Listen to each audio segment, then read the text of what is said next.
Good evening, everyone, and welcome to tonight's IROC Challenge Series presented by SETV, R&R Raceway, Loud Pedal Gaming, and Top Notch Creations. My name is Joshua Sobel, and here with me tonight, Tim Hammond, finally back in the booth. Yes, it is great to be back, Josh. I'm so excited. I've been on the away since Daytona, and what fantastic racing that we have had so far in this series, as I believe tonight is race number 4.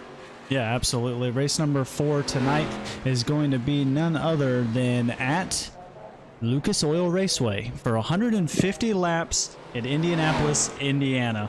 It's going to be a ton of fun, a very loose track.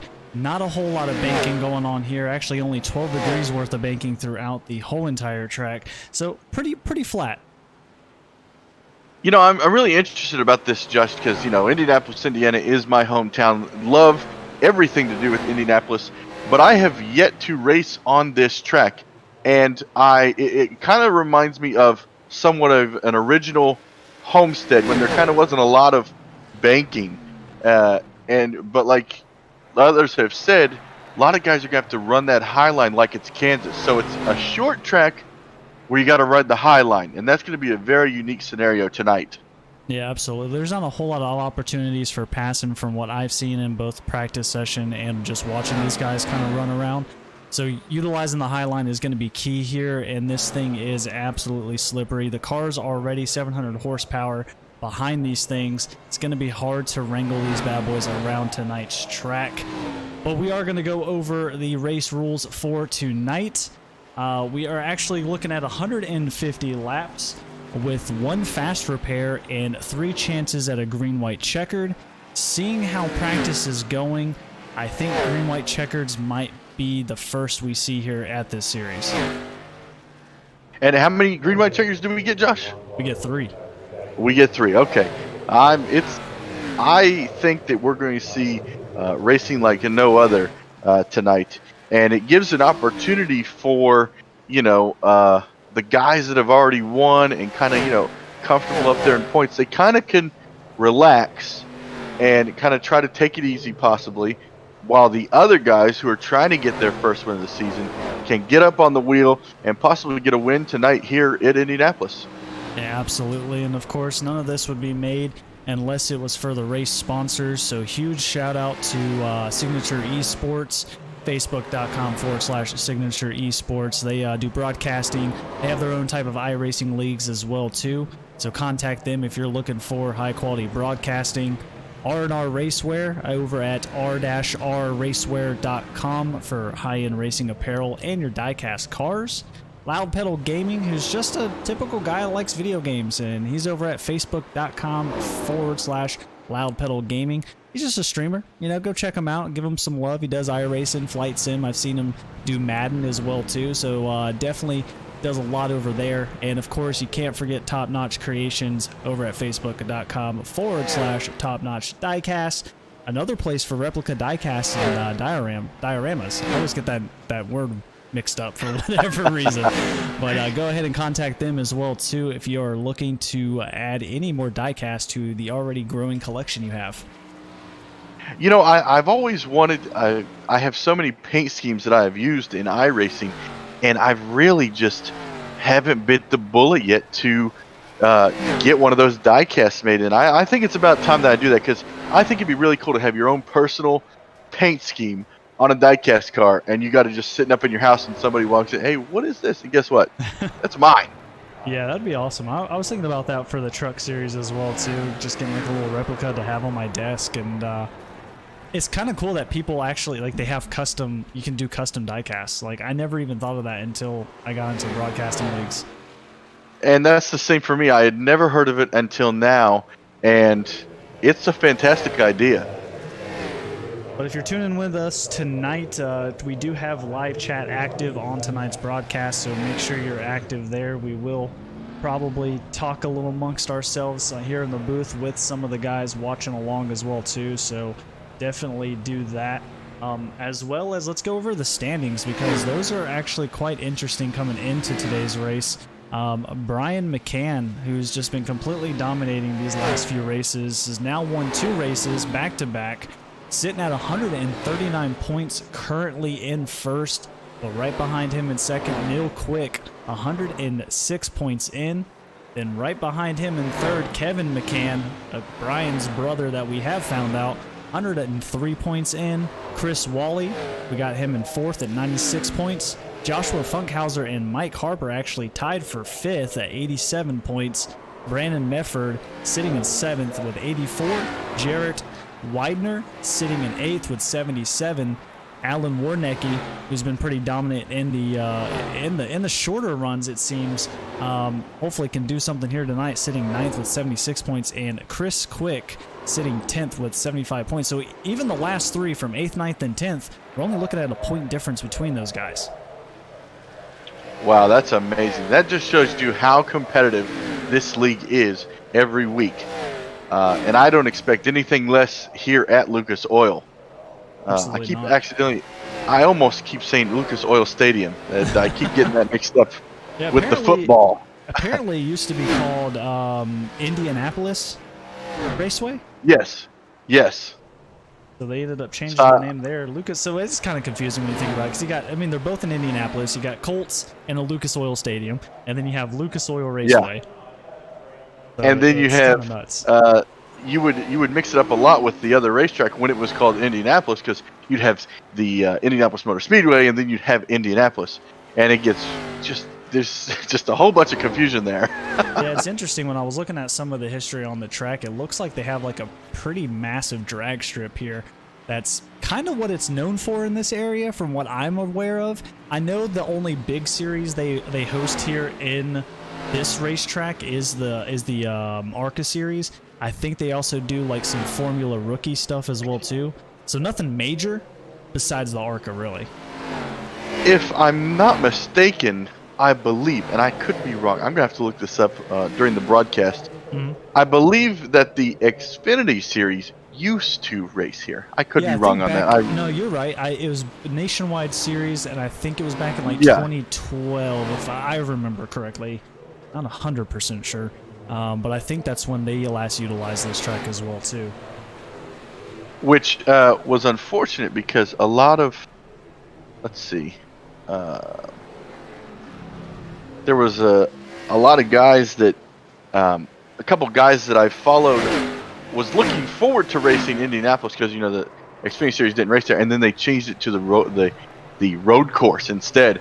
Yeah. So they wanted to race on the historical, I don't know if you want to call it an oval track, but kind of rectangle, and they didn't get the chance, and they were bummed about that. But racing at Indianapolis, no matter what track it is always fantastic. Absolutely. And like I said, this is basically like a mini Kansas. So you're going to see those guys utilizing the high groove here, as you can kind of tell on screen now. So that it's almost like you got the Darlington Stripe meets Kansas, but in a smaller version. Yes, that's... It's just like so many different types of beasts in one. And I mean, there are so many cars that have gotten loose throughout this track. And I was always curious, because it felt like every track we went to, the cars always felt loose. And I actually talked to Chris earlier before the broadcast, a few hours before, and they actually run at 0% on the track. So it's literally clean. Not a single drop of rubber on the track. So they're utilizing practice sessions. That whole hour is the most important for these guys to get on track to lay rubber down. Wow. Yeah, it's literally insane. And of course that carries over per each one, so your practice carries over and all that stuff, if I do remember correctly. So yeah, these things are going to be swirling all over the place. But we've got about 10 seconds left in practice, and then we're going to hop over into qualifying and take a look at some of the guys and see what we can do here. But most of the guys in the top 10 leaderboards are sitting pretty much in the top 10 of practice, so it'll be interesting to see how well they do in qualifying. Yeah, so I just wanted to give you a quick update on those actual stats. So you were correct. The last time they raced the Xfinity Series there was 2011. Brad Keselowski won. And then the Truck Series last time they ran there was also 2011. And it's amazing to see the actual winners at this track. I mean, you've had Carl Edwards, Kyle Busch, Kevin Harvick, Martin Truex Jr., Brian Vickers, Dale Earnhardt Jr., they all have won at this track back in the Xfinity Series. So it's really cool the history this track has and how these guys are going to show us a great race tonight. Absolutely, and first person out on track is our points leader coming into this, Brian McCann. Go straight to that wall. Yeah, gonna come out on his outlap here. Gonna get it ready coming out of turn 4.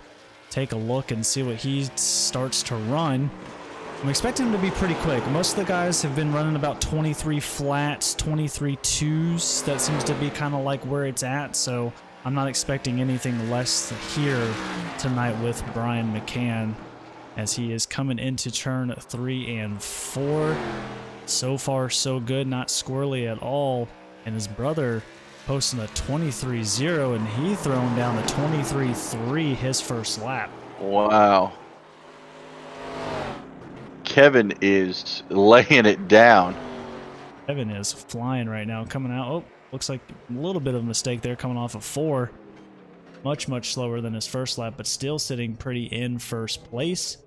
Go ahead and pull the ticker up for everybody there that's wanting to look. Joshua Funkenhauser. I always say Funkenhauser. It's Funkhauser. It looks like he is out on the track currently. Just completed his first lap at 23.2, which is going to put him in 5th place. Not bad. A little squirrely coming into 1 and 2 there.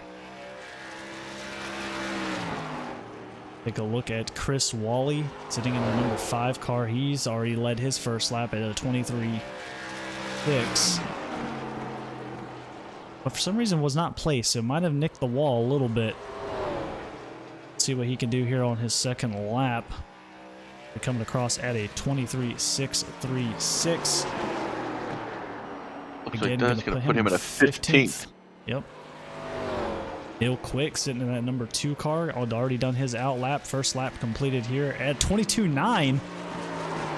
Wow. That is going to be the quickest lap tonight, coming from the person in, I mean, it's in his name, Neil Quick. Yeah, I mean, I expect nothing less. Let's see if he can do better than that. 22.9, that's a hell of a lap. That he is flying right now. I think I would be happy with that time, to be honest. Yeah, 24, big difference. Oh yeah, huge difference. He put it all on the line for that first lap. Wyatt Hendrick here in the 22, just now coming out of the pits. Not sure if he's attempted a run yet. We only have a few guys left. And some of the guys I was expecting to be up front kind of shuffled a little further down based off of practice, especially Brian McCann in the 1 car. Was the fastest in practice and is currently sitting 6th. That's pretty interesting. Wyatt coming on his out lap. He sat in the pits for quite a while. Did we find out? Oh yeah. Did we find out how Chris and Neil are related? Do we? Yeah, we don't know actually. I haven't spoke to them. They have the same last name. I just don't know if they are the same. Like if they're related in any way. I'm not sure what Wyatt is doing. He's kind of just like taking the Sunday drive right now. Maybe he wants to start in the back, and maybe he's just trying to get a feel. I'm not sure. We'll look at Kyle Pendergraph here. See what he does. He's completed his out lap. This will be his first one done. 23.43. Not bad. 4. Okay. 15th spot's going to take that away from who is that? Chris. Wally. It's going to drop him down to 20th now. Going around on lap 2. See if he's got anything more. I think we only have 1 guy hitting the 22s right now. Oh! So saves close. It coming off the corner. But he still improved his time. I mean, that's he gained another spot and moved him up to 14th. Absolutely. Neil Quick's the only one running a 22.9. Brandon Medford really close with a 23.045. Oh, sorry, 23.04. Those are some quick laps. Only 3 guys in the 0.0 sections, 2 through 4th, and then a couple of guys. And I mean, these are all close laps for the top 10. Yeah, and I cannot wait for us to take the green because we're going to see. It's going to be interesting to see how fast they try to get single file, or if they push the issue and make other guys use up their tires. Absolutely, and bring you tonight's grid, sponsored by R&R Raceway. In row number 1, we have Neil Quick throwing down the fastest lap, even from practice at 22.997. Going to be starting first. Beside him, Brandon Medford in the 83. Row 2, we have Kevin McCann in the 133 and Jesse B. King in the 55. Row 3, Evan Faust in the 78 and Brian McCann in the number 1 car. Row number 4, Joshua Funkhauser in the 15 and Colt Cecil in the 63. And row number 5, we've got Matt Henry in the 19 and Dustin Buck in the 68. Row number 6, we've got Alan Warnecki. Yep. Warnecki, okay, in the 72, and Jeffrey Gullibalt in the number 92. Row 7, we've got Jimmy Frazier in the 6 and Kyle Pettygraph in the 14. Row number 7, we've got Lance Riggins in the number 10 and Justin Helps in the 69. Yeah, I think Hellslip. In row number 9, we got Chris Quick in the 54 and Vincent Short in the 150. Row number 10, we have David Trumbley in the 96 and Chris Wally in the 5. Row 11, Stoney Benfield in the 66 and Brad McDaniel in the 32. And row 12, we have Mike Harper in the 4 and Dakota Clark in the number 34. And row 13, we've got Ken Harper in the 81 and Wyatt Hendrick in the 22. Row 14, we have Jarrett Widener. Widener, something like that. We'll have to get a clarification. We will. In the 33, and Tim Schofield in the number 12, and the final starting position in position number 29, Cody Jorgensen, or is it Cody and Jorgensen? Yeah, I'm not sure if they share an account. I'm not 100% sure if they share an account, but that's going to bring you is Cody tonight. Yeah, it's Cody, I'm pretty sure. So these guys are getting paced up and ready to go. You know, I'm very surprised at the starting position of Chris Wyatt. That's it's a very scary spot to be starting. 20th position. He'll be starting about almost mid-pack, a little bit deeper than mid-pack actually. So it's going to be interesting to see how he's going to manage the race tonight, because he always is fast, pretty much everywhere we go. But tonight, it's going to be a challenge for these guys. Absolutely. The pace lights are off on, or the lights are off on the pace car. But we are going to go green this time by. This is going to go by so fast. 0.68 mile long track, a little over half a mile. 150 laps are going to fly through here. But right now, green flag in the air. Brian Medford bringing them into turn 1. Neil Quick and Brian Medford bring them into turn 1. Still side by side as we come off of turn 2 onto the backstretch. Everyone's going to start to. The first lap is going to be the craziest. I think do we have a caution? We do have a caution already. Oh, yep. Let's see if we can look in the back here.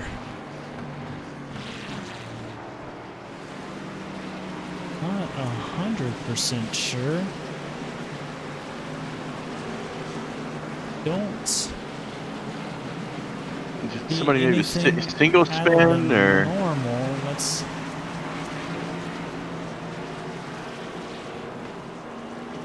take a look. Bring up the replay real quick till we take a look at this. Was that the 14 in the back of the pack? Let's see. Yeah, I would take a look at what happened with him. Oh, I see. Yeah, it looks like Kyle Pettygraph is actually the one who brought out the caution there in the orange number 14 coming into turn 1 and 2. Gold Bowl up in the front. He got a little help from Hellslip there and just sends him around. I'm kind of surprised caution came out. Great save. Yeah, does a great save. He was on the apron as well too, so kind of surprised caution came out on that one. Yeah, fantastic driving there because he locked it up so that way he wasn't going to get into anybody else or the fence. So that could be, I mean, that could have really saved his night right there. And it looked like he was going to avoid the car to the outside, so he slowed up just a little bit so he could get more of a dig into the corner to come out of it and get around that guy. But guy behind him overestimated and got into the back of him, unfortunately, here in the early stages of this race. Yeah, so caution flag coming out lap 1, not even a full lap in, and we got guys making contact. I'll have to take a look between Kyle and I want to say that was where Justin Hellslip, and see if there's any hostility later on in the race. But this track is going to be just like that. It's going to be very slick these first few laps until everybody gets settled in. And then once we get some laps under on these tires, it should start to hopefully fan out a little bit. But double file restarts on a short track, it's tough, regardless of where you're at. Yeah, and I expect these guys to give us some long green flag runs because everybody, you know, it's always the beginning that, you know, you kind of get a little antsy. You try to make some positions that you normally wouldn't make throughout the length of this race.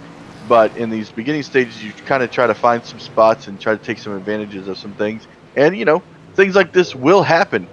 But we're already on lap 5 or 6, I can't tell. Yeah, it's going on lap 5.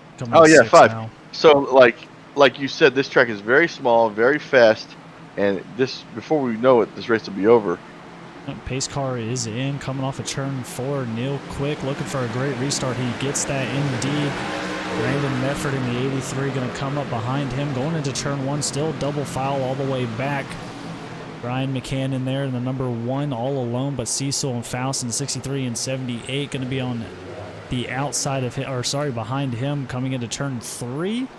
So far, so good. Looks like we're going to get a lap finished here. Everyone, looks like everybody's single file, and just like that is, we got another car around. Wow, we have a huge pile up going on back here. Trumbley in the 96 involved in that. I think Ken Harper also back there. Mike Harper back there, and unfortunately, and Wally like I said, involved in that. Doesn't look like he has any damage though. Maybe some rear end damage, a little paint scraped.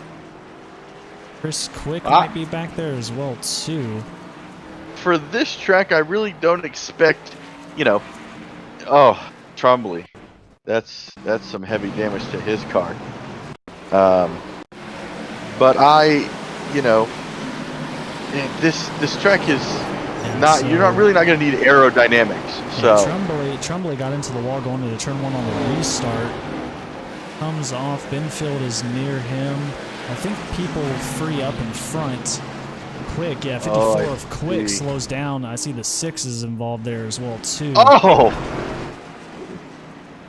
Have to bring that back just a little more. Is that the darker green car? Try to see who that is. He Frazier. goes flying.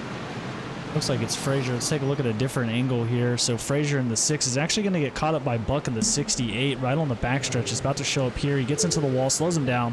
Frazier gets into Buck, but then Hellslap gets into him. Trumbley, unfortunately, nowhere to go. It's going to slow Quick down the 54. Trumbley comes up, nails him in the back, and it's going to collect everybody else behind him. Wally, in fact, is in that. But luckily, not a whole lot of damage from Wally's side, so he probably got the better end of that, in my opinion. Yeah, I think Trumbley probably got the worst of that. I mean, if not Frazier, because Frazier went airborne. And we're actually going to ride on board with Chris Wally. I want to see from his point of view what actually happens. You see Tremblay on the outside. Quick is going to slow down here right in front of him. Right there, nowhere to go. He sees it, gets to the apron, gets a little bump in the back, and I think that's really the only damage he's going to take. Yeah, everything's, so close hitting almost both the Harpers there. But like I said, I'm pretty sure Wally's going to be just fine here with this damage. And already a huge wreck to start it. Yeah, lap 10, we are on at the moment. Quick is still your leader. Man, I hate that for those guys, but I believe that those cars can get repaired and get back out there and at least gain some points tonight, if not learn a couple things for, the next week. Yeah, and it looks like Jimmy Fraser is going to be out in this one. Unfortunately, his night is going to be done with. Hate to see it so early on in a race when people have a great shot of gaining positions, and I know Jimmy Fraser has been somewhat quick at most of these tracks, but unfortunately Lucas Oil has other plans for him. Yeah, and you can have a couple of bad nights. You just, go on to the next week, and even with an early wreck like this, you can recover because you don't know what's going to happen to everybody else throughout the race. And we could have a huge wreck midway through the race. You could be 3 laps down but gain so many positions off of another person's mistake. Absolutely. And just like that, as quick as the caution came out, we're about to go green here. Still, Brandon Mefford and Neil Quick up front, going to lead this pack. And green flag in the air, Quick with another great restart. Mefford still with him, side by side almost as they go in. 3 wide just about. McCann's probably not going to want to be in that mess. Going to back off of that. Cecil's going to take that position away from him. Oh no, Faust. Oh, Faust was up there with Warnecke. Oh. Warnecke in the wall, going to 3, sends it. Henry down there in that middle pack, 3 wide as we come off of turn 4. It's going to pinch the 78 of Faust. Oh, man. And luckily, nothing going on there. Everyone's kind of collected themselves. Faust disappears. Not good for anyone around him. Take a look. The 150 of Vincent Short there fighting Riggins as they come off of turn 2 on the backstretch. Everyone's pretty much settled down. Buck, unfortunately, is notorious for a lot of the wrecks. I don't know if it's just him trying to understand the track or what's going on, but Buck does typically have a hard time with most of these in. I see smoke. I see the 69. Oh, we got smoke. Justin again. And wow, caution. just number like 3 that is out, and I think that's going to be on Justin Helslip. We'll have to take a look. And right now we have a cautions breed cautions situation. Yes, we do. And I kind of expect that from short tracks. It's difficult. So we're going to take a look here. Typically, Justin. once we get all the cautions out of the way, these guys will be able to get it together and have some great green flag runs. Looking at the replay here, Justin's in the front stretch. Comes out. I think he got some help from Short. Oh, gets into the wall. Short's just there. Spins him around. Nowhere to go. Luckily, Widener missed that just one. barely. He almost into that one again. Oof. And a lot of guys. McCann was almost in that. And looked like another driver almost got into it. It looked like Riggs was almost a part of that as well. I kind of want to look at Widener's view here and see what he does. Rather board on with him. So Jarrett Widener in the 33 car. It's going to kind of happen right in front of him. You see Hellspent in the yellow car there. He's going to get to the wall. Come down on Short. Short's going to spin him. Yep, no contact there. Avoids a potentially dangerous situation. And luckily gets away from that one unscathed.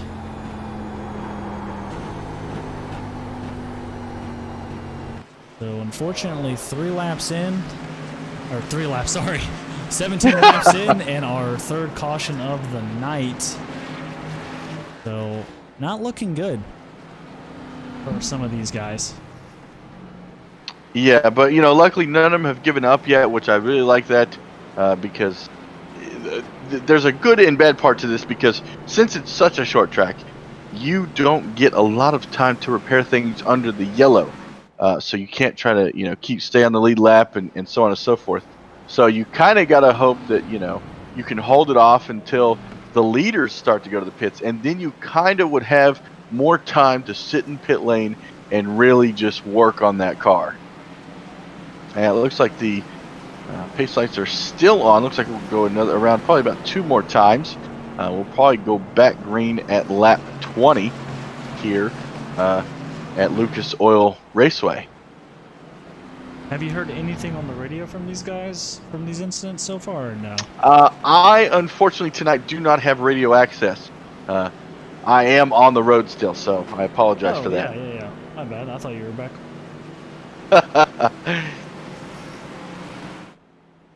So we just got to get these guys kind of just get used to the track. Lucas Oil is tough regardless, and you're throwing ARCA cars on there as well too. And you have a lot of guys. I mean, we're looking at 29 guys in total. That's a pretty good field for a track of this size. Oh yeah, and that's what I love about this league is every week you have guys coming back out, making the races, and making it fun for us as well as everybody watching, as well as themselves, making it competitive week in and week out. Because even when the guys we've seen dominate, some of them have not been able to pull it off at the end. So Absolutely. That's what's great about this series, it being an IROC series. It really indicates the IROC series that we used to have. We got Quick and Medford still up front. Nothing has taken that position away. Quick still dominating on the restarts here. Gonna pull away going into turn 1, and just like that, Medford is gonna play catch up. A little bit further back, Cecil and King fighting for that 4th place position there. Cecil's going to take it coming off the backstretch. Alan Warnecki in his own little battle with Josh Funkhauser right there as well. And Brian McCann again kind of just sitting there. Ooh, the 15 Joshua Funkhauser got a little bump off of the 19 of Henry. Oh, we got another one in the wall there. Jeffrey Goldbolt in the 90. Goldbolt in the 92 bouncing off that turn 1 wall. So it looks like turn 1 is where the action is. The danger zone. Yeah. Absolutely.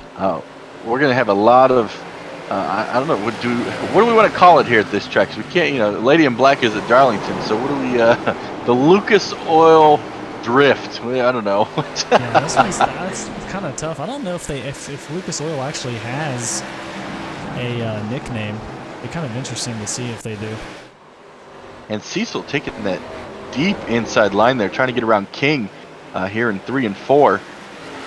Cecil has always been one to watch for me from Daytona to now. He has been very consistent. So I actually expected him to win at Daytona, but unfortunately he did not. But Cecil here tonight, riding along in 5th place, looks really good out there. Yeah, now you're going to start seeing guys utilizing the high line almost up against the wall coming around these turns here. But now it looks like we've got single file all the way back, so I'm expecting there to be a lot of green flag runs. And Quick pulling away from Medford, coming onto the backstretch, 0.7 of a second off of 2nd place currently. But Medford's about to have his hands full with Kevin McCann up in that 133 car here shortly. Ryan McCann still kind of hanging out around 6th place. Some more guys in the wall. Henry collects it. Faust is collecting it. And you're going to see, the nice thing about this damage model too is you're going to see those scratches on the side. And as I say that, we have another caution. It's going to be Wyatt Hendrick in the 22 around into turn 1. That is unfortunate. Turn 1 is very dangerous. And I think, these situations are great for Medford because he is sitting there. He has been trying to stay at the door of Quick on these restarts, but Quick just has kind of that preferred line when we get going. So I think Hedrick here might have some help. I'm not sure. I saw some cars slow down on the front stretch. Oh, actually, wow. There's a wreck in front of Hedrick. Oh, big wreck. He did a great job missing that wreck then. And he missed the wall. So let's take a look. Actually, Harper in the 4 car is going to be the one involved in this. Let's take a look at the blimp cam. I believe here. it happened before him. Yeah, it looks like it's still up there. Take a look. 68. Yeah, so Buck again. Try to get this situated. There's a lot of. Oh, it looks like it's the 45 craziness. was the cause of that one. Look at the 45 up here battling with the 5 of Wally. Gets loose off of 4, comes up the there track, it is. hits the wall. Buck nowhere to go, and Harper just full throttle. And it looks like Trumbley was in that one again as well. Just a lick of it, not much. He got through, but he doesn't need much more damage tonight. And Buck, wow, massive damage to that. Right on board Man. with Mike Harper in the 4 car. Let's see what he sees out of his window.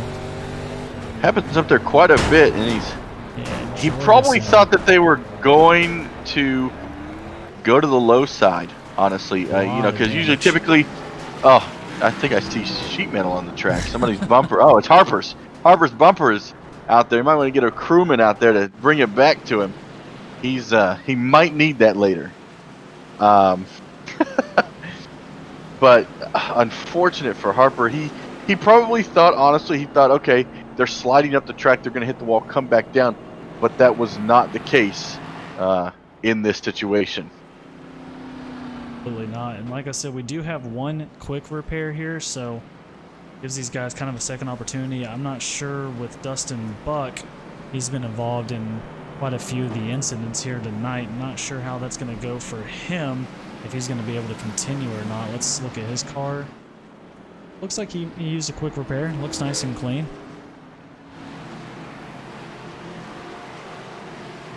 Do they get a quick repair tonight? No. Yeah, they get one. Oh, okay. That's that'll be a tough decision when to take that one, especially for some of these guys. But it looks like both of them said, you know what, this thing is not going to be drivable, so I got to take my chances. Here at lap 30 of 150, we still got 120 laps to go. Long race to go, but we are headed back to green flag here. We had a good green flag run that time. And it's just difficult because you start getting a little loose and try to take advantage of those spots that you could gain. And we saw with that how that went down. And I like you see Quick and Manford side by side, really close. But this time Quick got a really good start, so that way he could clear him going into turn 1. And behind them, they got King and McCain and Cecil fighting back there for second place. And it looks like King might take this here on the outside, coming out of turn 3 and 4. Depending on who gets the better dive here. It looks like Cecil's now going to go to the inside. Yeah, he tries to get around King. Battle. High side is the preferred line, so Cecil still staying really competitive side by side, coming off of the backstretch into turn 3. And yeah, Cecil's King's been doing very well down there. Yeah, and if you don't know anything about this track, that low line is extremely loose. So Cecil being able to hold on to that car is pretty impressive. And we have another caution. Oh boy. I don't see who it is. I don't see anybody turned around.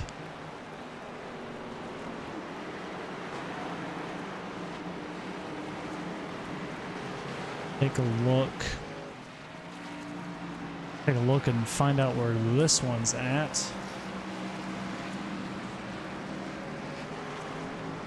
Caution number 5 in 34 laps.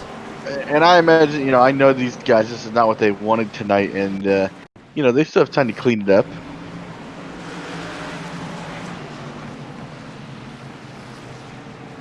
So it looks like I saw Tim Schofield in the wall. Take a look here. I think I might have found it. Look at the number 12 of Tim Schofield there. Right there beside Wally. Looks like Justin makes contact with him all over the back bumper. Spins him around. Oh, man. hard to that outside wall. And Yep. guys just ended up just stopping completely. And Justin is just laying the bumper on everybody today, it looks like. Let's take a look here a little closer. That yellow car, 69 of Justin Helslip. Be coming off. I'm not sure if he comes up the track, but he's just laying on him. It's like Schofield collects. Who is that there? 14 of Kyle Pendergraft as well too.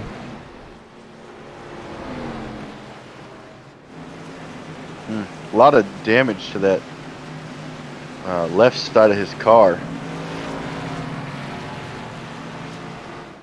So, famous saying, cautions breed caution, staying true here tonight at Lucas Oil.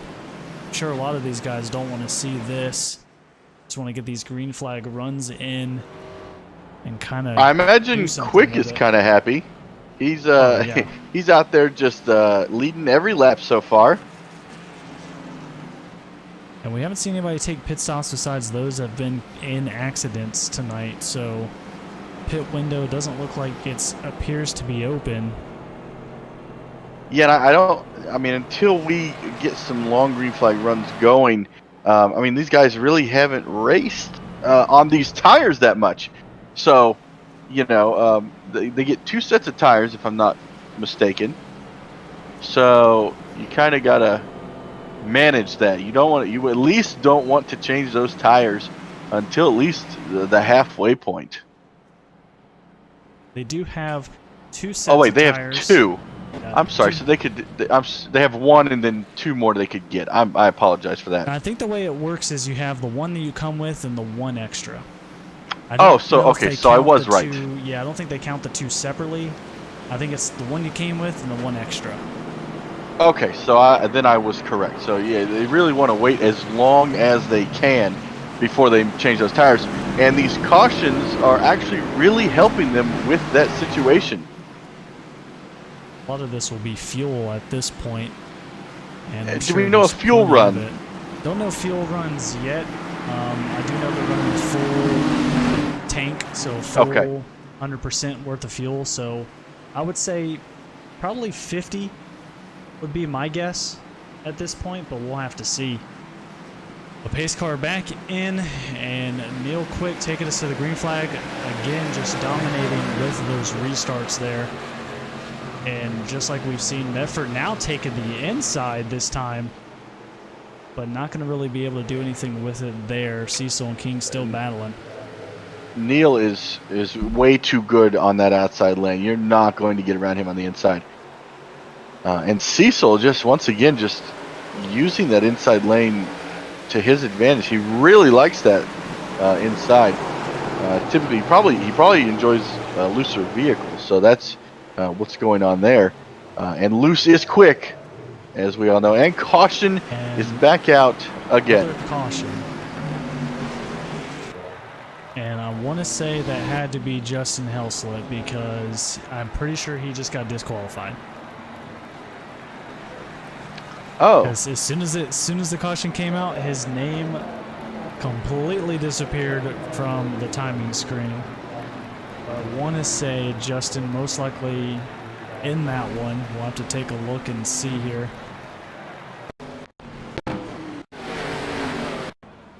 Back it up and see what we get.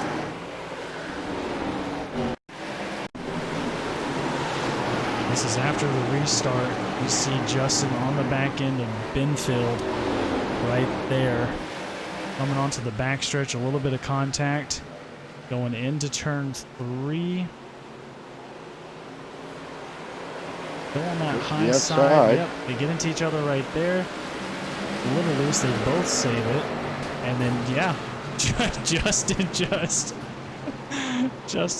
takes that right rear and gives him a little spin. So, yeah, I think Justin is actually going to be disqualified for that incident there. Most likely. If not, I would be surprised to see why he quit as fast as he did. That is unfortunate for him, but you know, it's understandable. These guys want to have some green flag runs. You can't have guys purposely going after one another. And it is a short track. Tempers are going to flare. It is going to happen. But, you know, you got to put down your foot at some point, and I believe that's what just happened here in this instance. Fortunately, Justin just not having a great run. Like he's been involved in more than half of the cautions here tonight. Oof, that is unfortunate. He was involved in that lap 1 spin with Kyle Pendergraph. And he was involved in the 3rd caution on lap 14, in the third caution on lap 34, and this would be caution number 4 for him on lap 40, which would be caution number 6 in total. That's... And I doubt it. I mean, I doubt it has anything to do. Obviously, it's not. What's the word I'm looking for here? Purpose. He's not doing it on purpose, I'm sure. Yeah. Well, that last race, it's questionable. It's a little aggressive. Yeah. I don't know what was his thought process on that last situation, but you know, I have been in that position where, you know, guys roughing me up, not giving me any room to be able to do anything, and you kind of get a little annoyed, and you know, you Matt Kenseth him straight into the wall. You know, that's what you do. Yeah, I mean I mean, hey, you might just like the back bumper, you know. I mean, they made a little bit of contact coming off of Ford. They doored each other, which that's just racing there at that point. Right. Both make a great save, and then I don't know what happened. Kind of just looks like he got into the quarter panel. Yeah, that could be what happened, because usually I have telemetry where I can see where they were on the gas or brake, but as for tonight, I do not have that, unfortunately. But we are set to go back to green, coming to lap 46 of 150 here at Lucas Oil Raceway. Did it again, and we are back to green, and Quick is still quick. Gets right around Mefford, has no problem. And the rest of the guys just fall into place. We got a battle back here between the number 15 of Funkhauser and the 72 of Warnke, as they're catching Warnecki. Okay, I'll get it eventually. So it's my second race. So yes. yeah, trying to learn the names. Looks like everybody's starting to single file here. Not a whole lot going on now, which is great. Definitely need to get some laps in. Buck looks like he's going to try to make a move on Riggins. Going to throw it into turn 3 here. And that's something that's going to be down low. Super dangerous. Like, you cannot throw this thing in hot. Like, yeah. you just can't.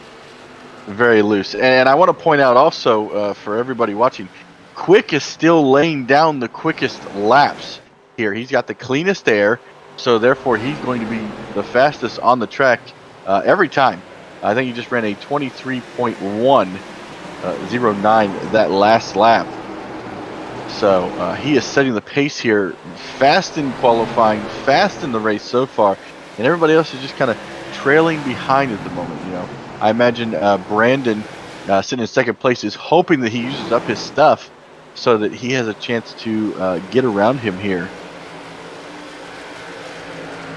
Now that we got most of the cautions out of the way, like I said before, it looks like everybody now is finally kind of getting an orderly fashion here. We do have a second pack that's being led by the 32 car of Brad McDaniel for 12th. So kind of the top 11 in their own little pack, and then 12th all the way back to 27th in their pack as well too. So we're going to start to see some separations now that we've gotten some green flag runs under the cars here. And again, pit window is going to be interesting to see when that's going to open up.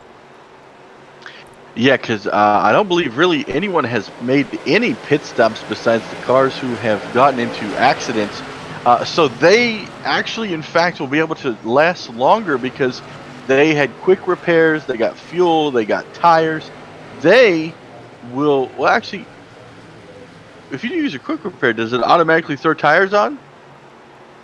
If you use a quick repair, I don't believe so. I think you actually have to physically change the tires yourself. So we just have to see how long they do stay out, because they will have a full tank of fuel, and it may be to their advantage to stay out longer than everybody else, because that may play a huge role in where you could gain some spots.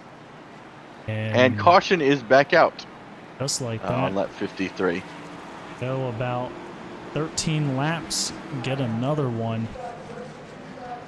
No, we did. Oh, yeah, you're right. It was about 13 laps. Last one was on lap 40. Now we just gotta find out where it's at. Typically, I start with the back of the pack, because if you're gonna get into it, you're gonna lose a lot of spots pretty quick. Clark has got some heavy damage. Let's see if it was him, possibly.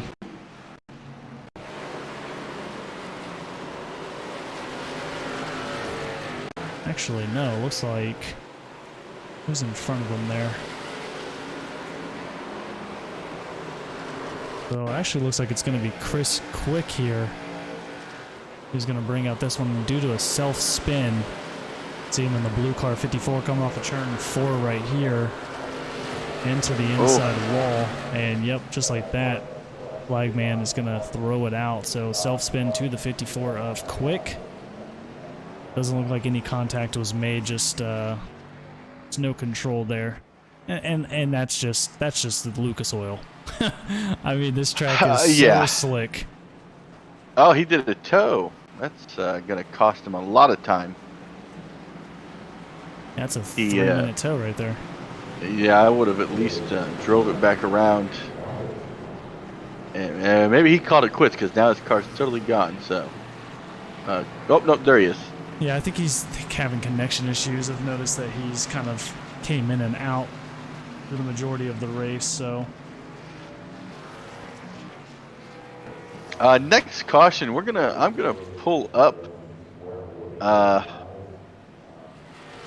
Quick and see if we can't talk to him during the next caution real quick, because so far he has led all 56 laps here at Indianapolis, and I don't see that changing anytime soon. I would like to know, is this his favorite track? Like, because he seems to be the most consistent guy out here, next to the guy in second place. And just to clarify here, so it does look like Justin Helslip did get DQ'd due to incidents. So even though somebody else may have caused it, if you're in it, unfortunately you get scored. You get scored with the points there. So I do believe the server is the one that kicked him out of that one. So that's going to put him finishing in 28th currently, 17 laps down. And we have 27 cars on the lead lap. Going to hurt in the points. Right now, Neil Quick second in points, 106. Only 23 points, or sorry, 33 points behind Brian McCann. So he's looking to get a big dub here. That's going to help a ton, and hopefully, and he's hoping that Brian McCann can kind of just stay in the back of the pack. Brian's currently sitting 5th, so still in the top 5. Kevin McCann sitting 3rd. He's also 3rd in points, so a lot of craziness going on here points wise. Yeah, and you're going to see Medford just really get next to his door, and Quick starts at a different spot every time, and this time he starts coming right out of turn 4 and clears him heading into turn 1 and 2, but it looks like Medford is staying there this time. Yeah, it's going to try to dive the inside of him, and caution is out. Oof.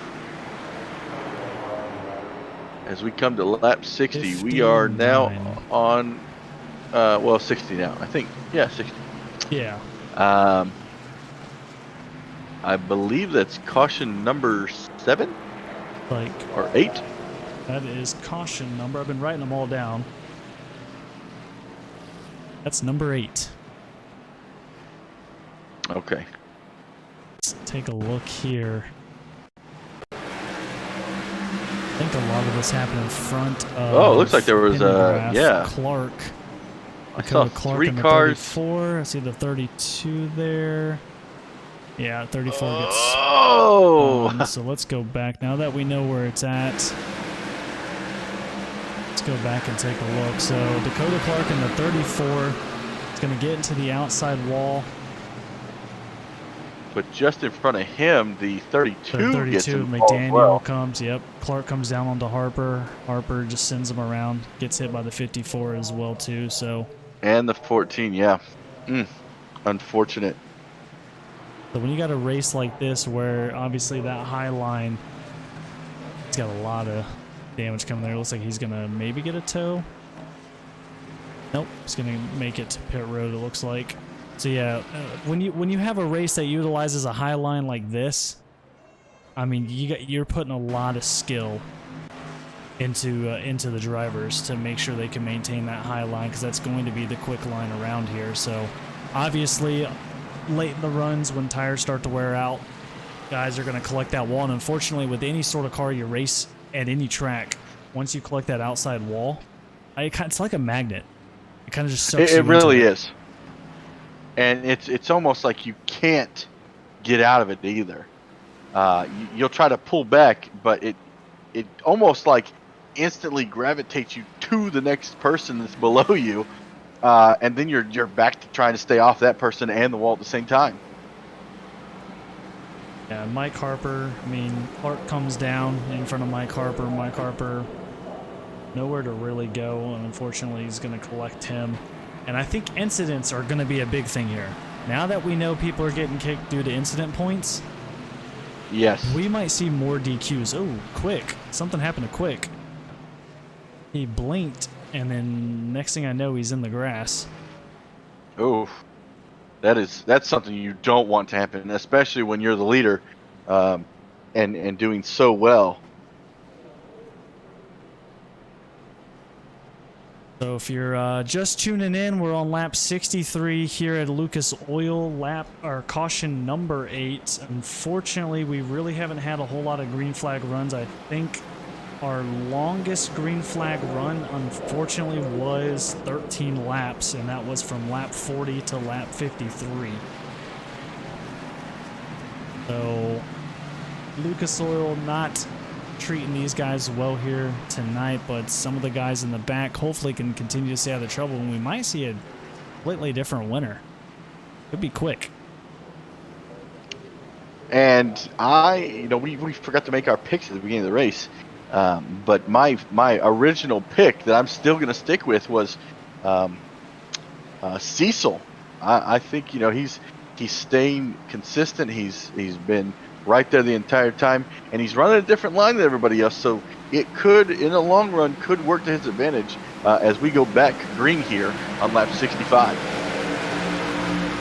Yeah, if it stays like it is and we keep Mefford and Quick door each other. Great restart right there. Into Mefford, turn 33 is right there underneath the 83. Things are really heating up front now. That was the best restart Mefford has had all night. He stayed right there with Quick. On the bumper, and he is on. Loose. Whoa! Yeah, he got loose coming off of turn 4. Collect the wall just a little bit. Luckily, straightens it out, but that's going to give Kevin And there's McCann Cecil. that position now. Kevin McCann up to 2nd place. Cecil dropping back. King passing him for 4th. Brian McCann now looking for position on Cecil. But Brian kind of just chilling in 6th place. Kind of been just sitting there all night. And now we have a new person in 2nd place. That's Ooh, 3 it's going to wide make that and interesting. in the wall. 50. Oh, the 150 short, and Trumbly getting Save it. together. Trumbly in the outside wall. So far, green still, and caution is out. So close to saving that. And we got to see that one unfold right in front of us. 3 wide heading into turn 1. Being that guy on that outside is no fun, only because you're worried about the guys below you. What are they going to do? They're going to slide up into you, or are you going to be able to save it? And the 150 and the 96 just couldn't get off of each other. Yeah, so you can see Tremblay there in the off yellow car. Short right ahead in the red metallic car, kind of just jumps down. Oh, 92 we into got the loose. right. Tremblay comes down onto short into him, brings him up, tries to save it. Nothing there. Kind of surprised caution came out for that. I mean, it's more like a stop and go. Yeah, he didn't even really stop. So that is caution, I believe, number 9. That is caution number 9. Right on board with Tremblay here, just to kind of see from his angle. He tries to get around Goldbolt, then sees Short down low. Here's Goldbolt into the wall. Short gets into him, saves it, doesn't, goes up high, hits that wall, and there's our caution right there. So just absolute chaos happening here tonight. If you want to go ahead and bring up Neil quick for a quick word. Oh, yes.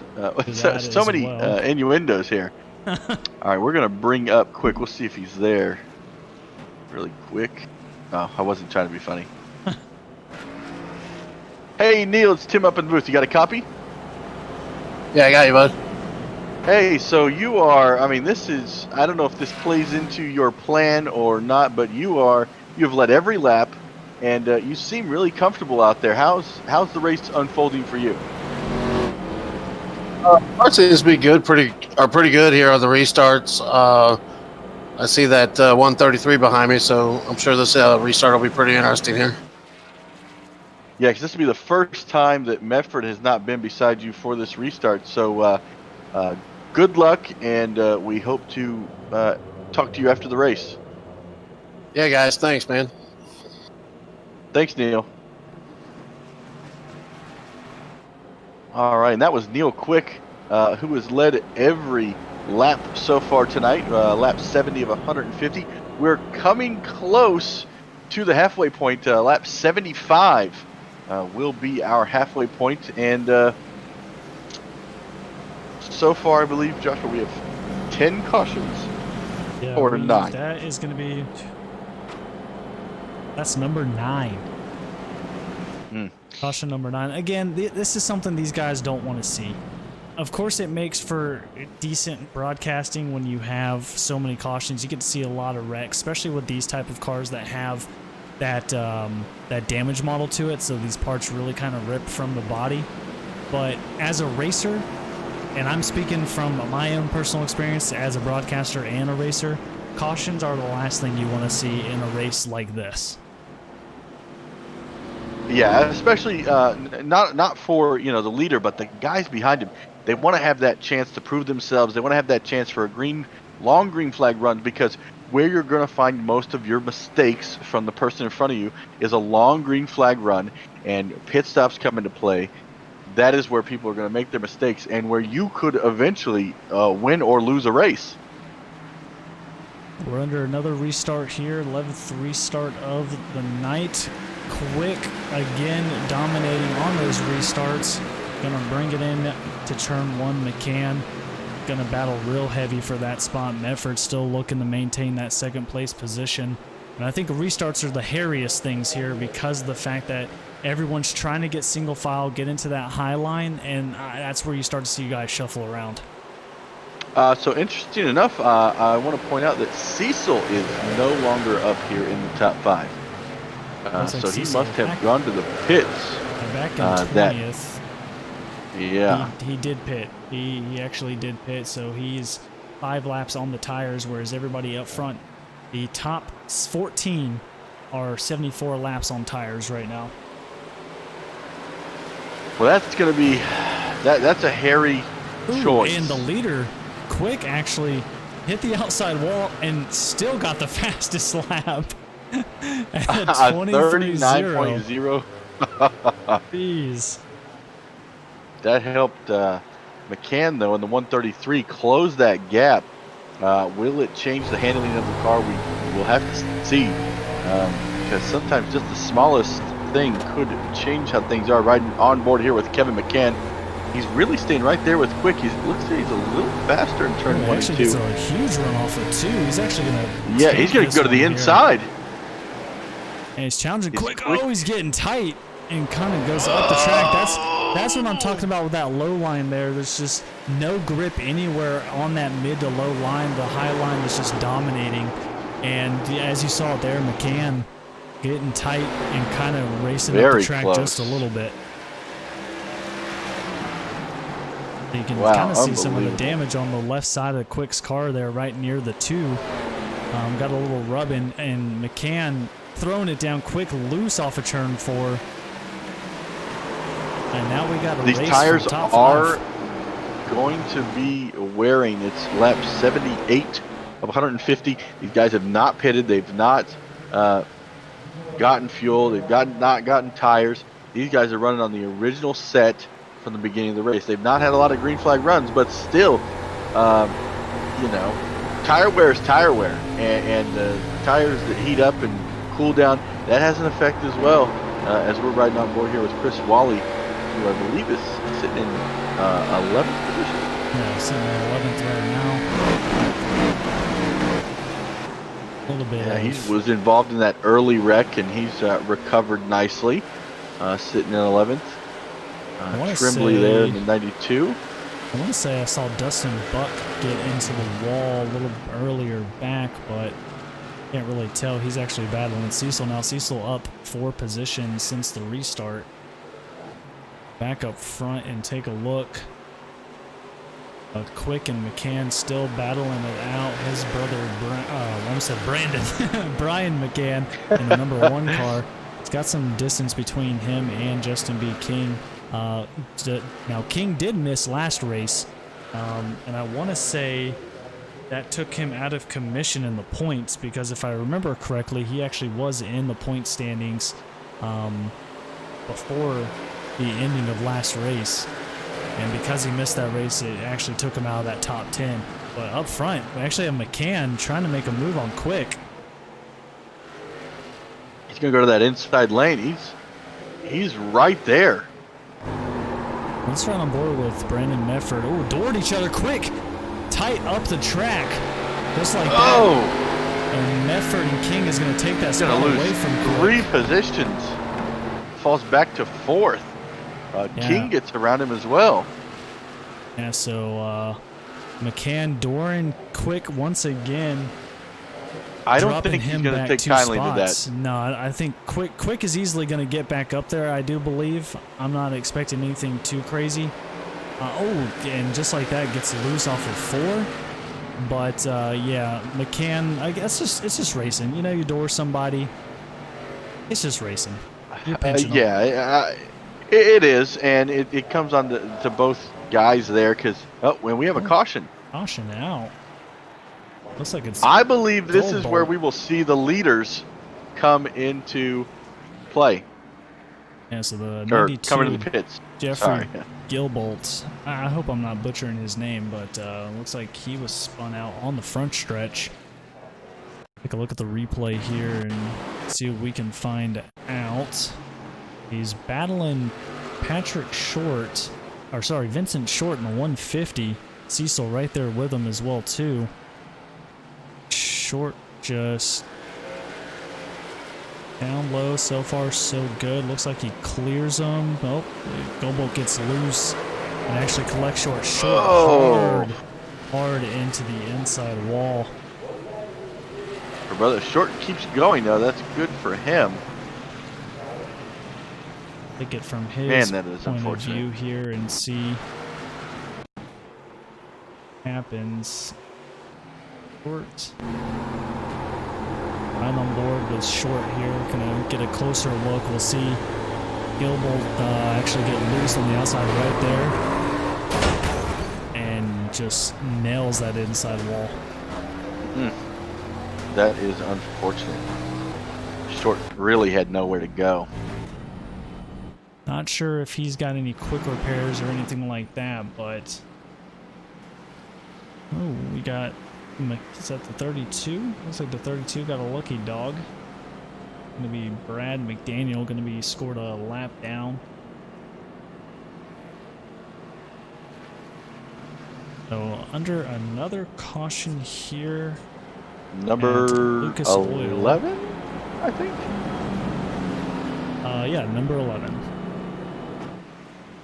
You always got to have that one race, you know. You have to have that one race You where do. you just absolutely destroy it in cautions, and then learn from it and move on. Yeah, and these guys will, learn from these mistakes, and like you said, they will move on and figure it out at the other short tracks that they go to. But new leader, the 133 of McCann, And has taken over with Mefford in second, King in third, and fourth is Quick. No one went to the pits, I believe. let me take a look. Yep, so far the top 12 have not pitted. That's going to be everywhere from Kevin McCann, Brian Medford, Jesse B. King, Neil Quick, Brian McCann, Joshua Funkhauser, Evan Faust, Matt Henry, Jarrett Widener, Chris Wally, Alan Warnecke, and Lance Riggins are your 12 cars that have not pitted.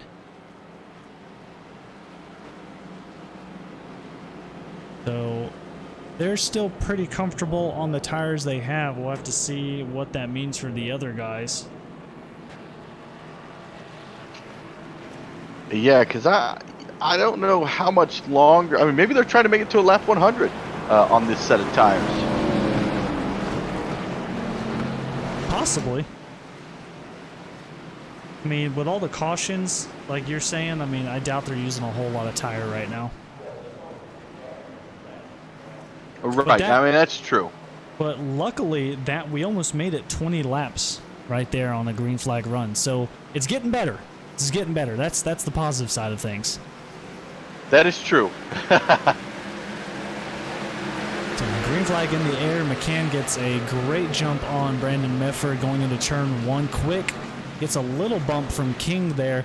It's going to be on the outside of both King and McCann, and we have a caution. Oh, that is unfortunate yet again. And not sure what happened there.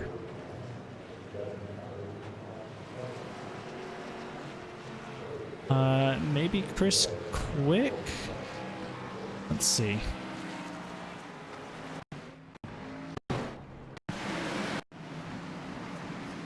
And it does look like it's Chris Quick, so this is right off of the restart here. He probably just got loose. Oh, look at it, checked up in front of him.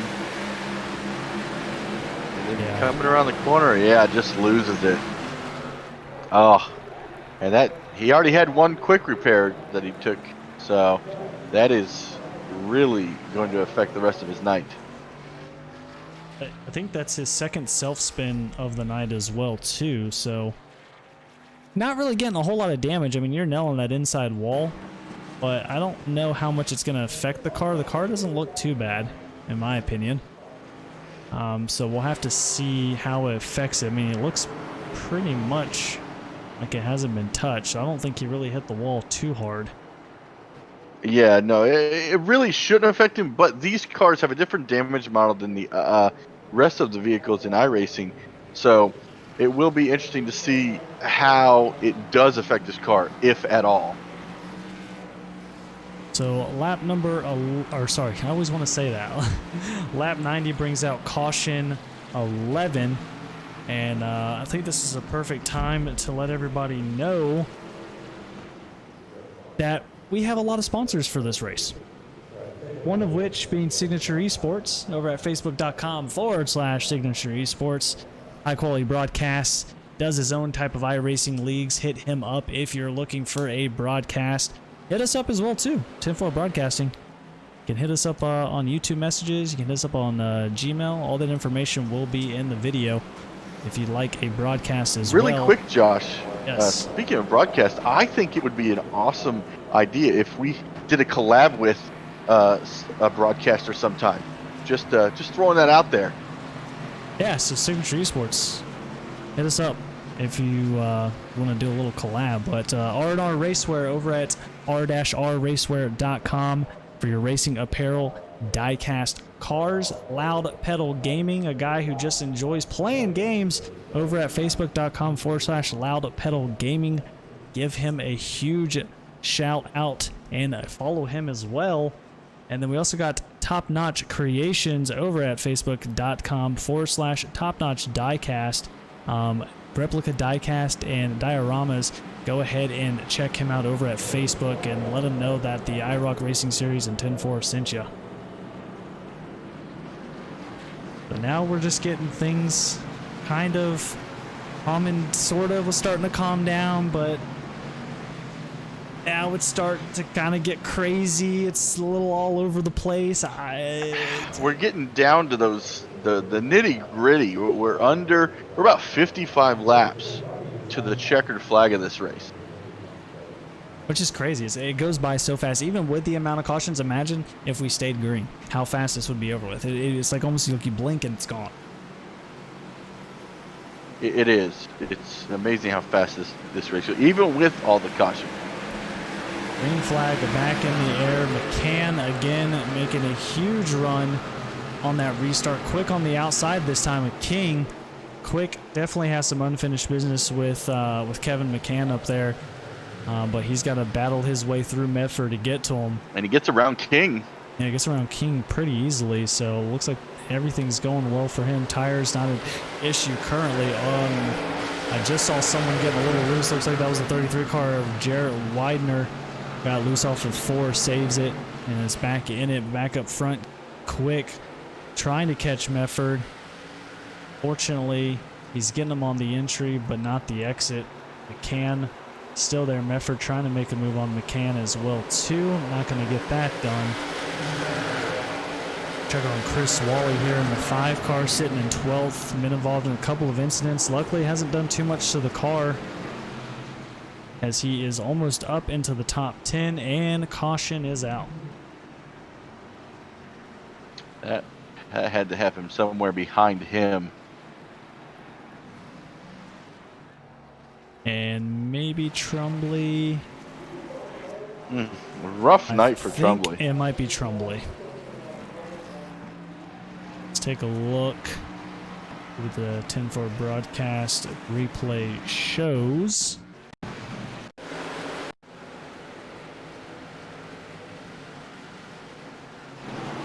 So David Trumbley here in the 96. Looks like it's going to be a self-spin in the tri-oval.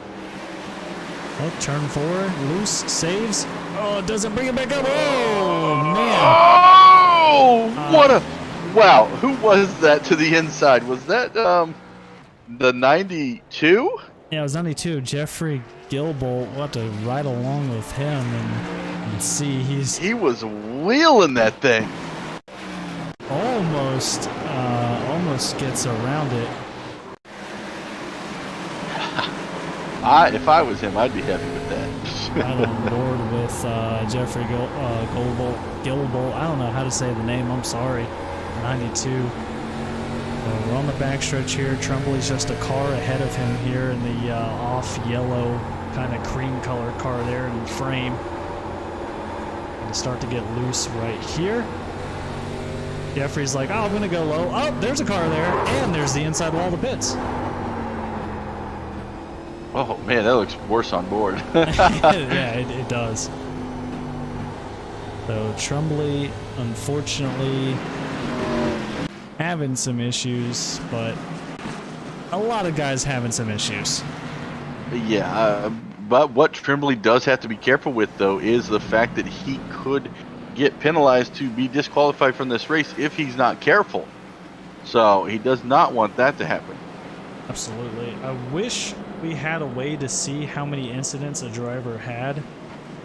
That would be awesome to see how close they would get to a DQ, but I don't believe the scoring sheet I have is going to show me that.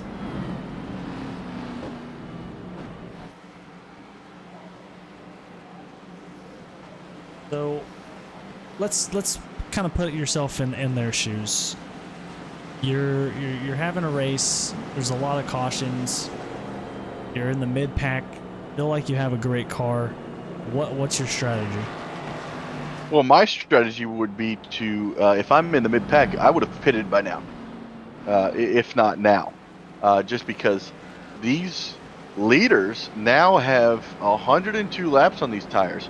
You are heating and cooling these tires so much with these, I want to say we're at 12 cautions now. Yep. That affects the car's handling, and you make a mistake and it could be big. So if I was in the mid pack, I would have pitted by now, and I'd be ready to go to, hopefully, I would keep counting on a green flag run to happen, and then these guys, I would think, would have to go to the pits, just because I don't know a fuel run, but maybe they can go a full run. I don't know. I think they're only able to go full runs. What's interesting is fuel. They haven't came in for fuel at all, and we're 103 laps in, so that's kind of intense. But now we're down to the top 10 have not pitted. Yeah. So we'll have to see what the top 10 do if we have continuous green flag runs. Right now, it hasn't been the case, but quick, right behind McCann, gonna get right up on that bumper. I'm actually he remembers what happened. Oh, checked up a little bit there. And green flag in the air. Mefford's gonna clear him. And Quick trying to battle here with Mefford. And now he's going to have King to his the outside. And a whole slew of them behind that. So he's got to be careful as to what line he's going to choose to go with. Faust and Henry actually made contact off of 4. Oh, Jarrett Widener up into the wall. Sounds like a bunch of gunshots. And just like that, caution is out.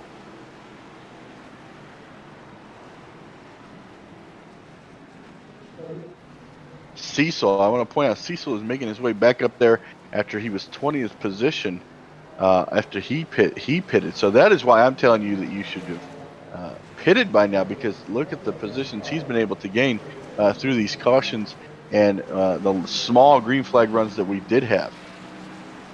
Want to say this one might be Kyle Pendergraph. We'll have to see.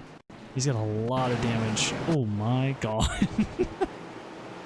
I just caught a little glimpse.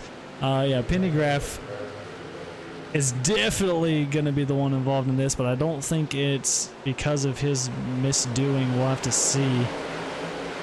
Coming off of 66 of Benfield. Oh! Get into it, and Pendergraph on no. 2 wheels. And then Short comes in alongside Buck and collects him. Oh. That is absolutely rough. But I want to ride on board. All started with the 66 of Benfield. I want to go for a wild ride. Let's take a look from a different angle here from Benfield's point of view. Let's see what we got going on. Do the blink cam 66. You're going to see him come down low off of 4. He's loose right there. Gets into the 10 of Lance Riggins, and then it's just a crapshoot from there. Man. And he gets nailed by Yeah. the 87. Oh, then he down Or was the that inside. the 81? I'm not sure who that was, but someone absolutely just destroys him. I think that was Ken Harper. Yeah, that was Ken Harper. And yeah, there's a lot of sorting out to do here. But let's go back to Pendergraph. Let's ride on board with him, because he had it rough.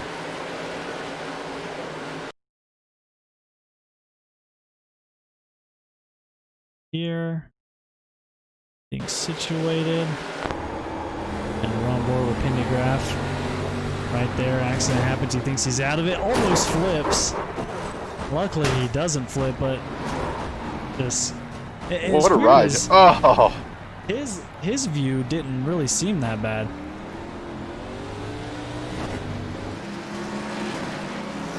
a lot of fun. If we learned anything, you've definitely got some some nice views of wrecks tonight. I'll definitely say that. And this one's going to be a lot to figure out. And still, the leaders have not gone to the pits.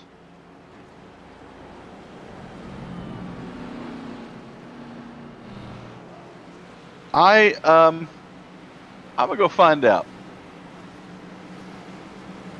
I'm gonna find out a pit window. Alrighty. Well, it's got to be soon. We're only 40 laps away. There's no way these guys are going on a full tank of gas.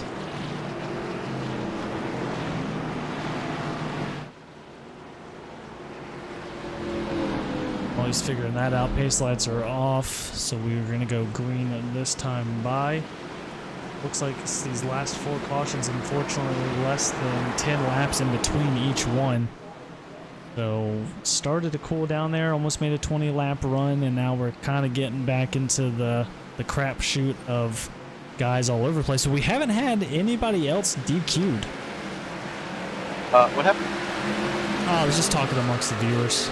Oh, I'm sorry. We are back to green. I apologize. I stepped away to get some information. Oh, I see a lot of smoke. Caution. Yep, I just saw. Where was he? I just saw it. Was it Henry? No, Funkenhauser. Or Funkhauser. Yeah, Funkhauser got a. So I'm not going to give away who I spoke to or strategies, but I will say that the fuel run originally was 70 to 80 laps, but with all of the pit stops or yellow flags we've had, he states he is not going to pit. So we shall see how this plays out. So here's off the restart. Henry collects Joshua Funkhauser, gets him into the outside wall, which then gets hit by Faust, and Wally just gets Wally absolutely rocked from both directions. Nowhere Yeah, he could go. he has nowhere to go. We're gonna ride on board, unfortunately, with Wally here.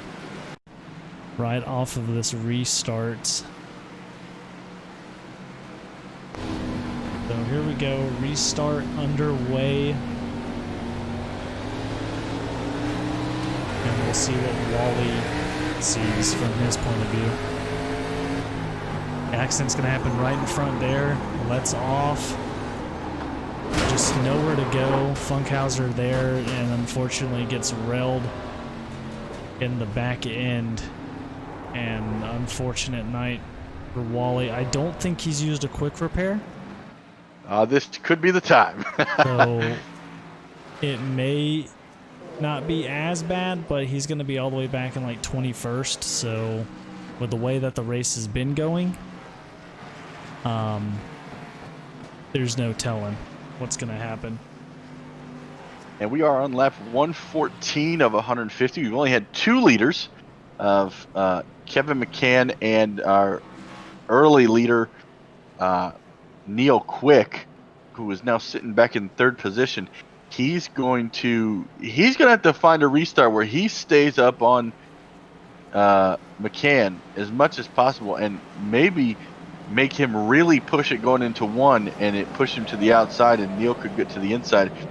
But we will see when that button gets pushed. Absolutely, and man, I am a lost for words tonight. Surprisingly, I'm really enjoying this. This has been a great. Well, I don't know. The drivers probably won't say it's a great race, but for me, I don't want to do the math on caution laps, so I'm just gonna bring up this here: 68 caution laps.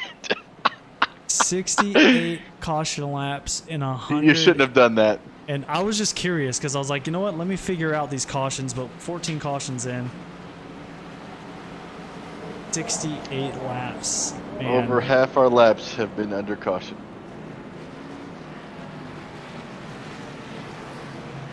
It's rough, but at the same time, like we keep saying here, if you don't play iRacing, first of all, these cars are extremely touchy. Second off, Oh, yes. this track is fast and short. And extremely touchy. And extremely touchy. So, I don't know if these guys, unfortunately, the guys that have been getting 83's collected, lagging a little bit. I don't know if they didn't get enough practice in, but doesn't matter. Quick We're green trying flag. to get that run right here. Oh, Again, bad 3 start right for Quick. behind Quick, yeah. Like he's got the other McCann now, Brian. Looking on the inside of him. Is he going to get doored by Brian? The brothers dooring Quick. Doesn't look like it. Gets out of that one unscathed. It's going to be working on King here. McCann actually backing out a little bit. So it's going to give Jared Widener a chance to attack McCann. But Kevin McCann running the fastest lap of the race now, 23:076. Brandon Mefford still with him, and we're going to get single filed in the front of the packet once again here at Lucas Oil. Cecil back up to 7th place. A few restarts back. If you don't remember, he was actually sitting all the way back in 20th, and caution is out. 7 laps, and we got another one. And I think I just saw... Not sure who I just saw. I just saw someone slow on the bottom of the track. Okay, those were guys coming out of the pits.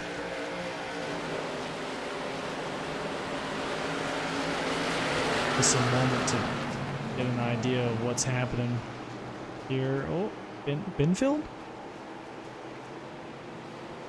Quick. Oh. Alright, so I found it. So let's back it up a little bit. And this one is going to be Quick. I think Wally right there. I think he gets a little help here. We're going to see it coming into turn 1. Right here, Benfield gets into the wall.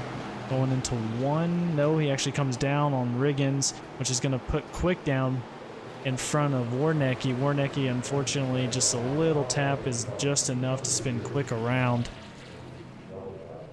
And that's another thing with these cars. These cars are so loose in the rear end that the smallest touch is going to send you around, and a touch like that is all it needs. So right on board with Warnecke. You see Quick right in front of him. You're going to see Benfield in the green 66 up top, going to hit the wall a little bit and come down, which is going to make Quick come down in front of Warnecke, and Warnecke is just going to give him a little pit maneuver there. Again, I wouldn't really put that on anyone besides it being a racing incident. Nowhere to go. You're trying to get out of everybody's way, and fortunately it's going to cost for Chris Quick there. Yeah, that is very unfortunate. So kind of the theme for tonight, Lucas Oil is the caution maker.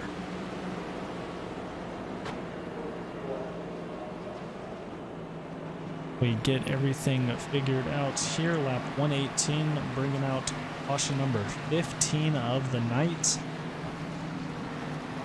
I do not want to know how many laps that is.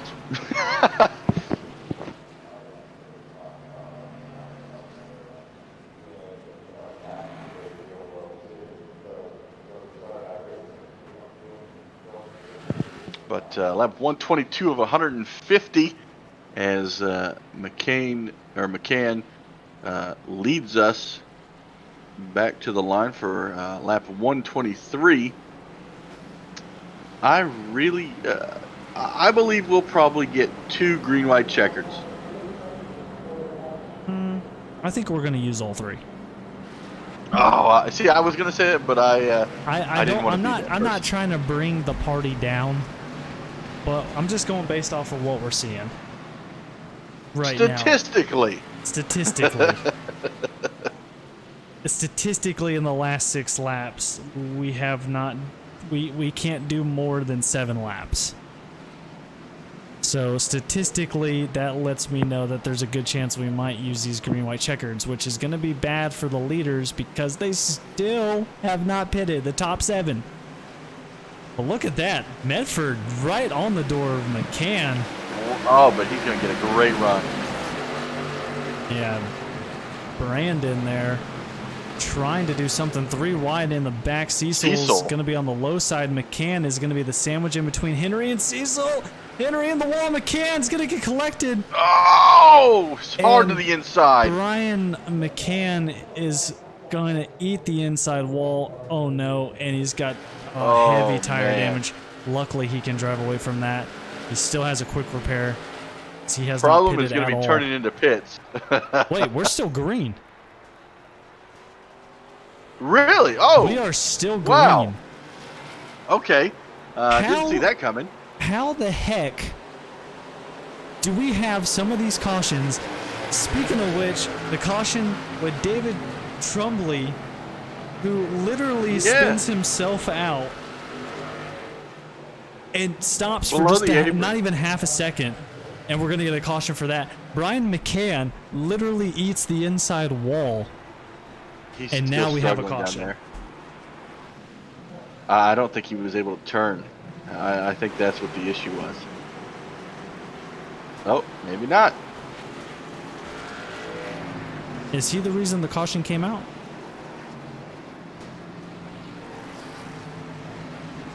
There's just a lot to... I don't think so. I really want to see that wreck with McCann again.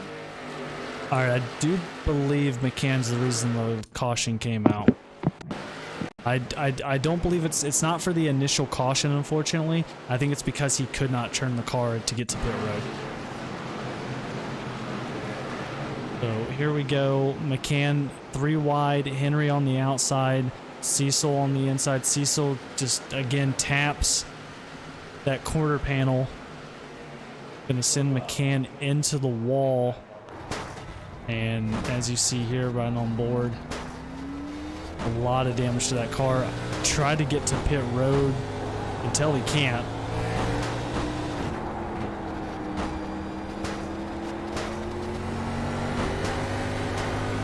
Take a little ride with him and see what happens here. Well, it's weird because it looks like he can turn because he's going through the turns just fine. And I think the caution flag gets waved right here.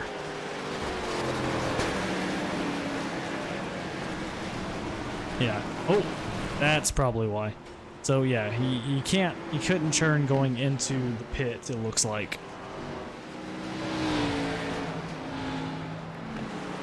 And the caution flies because of that. So that's gonna put Brian McCann a lap down currently in 23rd, and that's the last thing he wants to see, being the points leader coming into this, and both his brother and Neil Quick being in the top 3.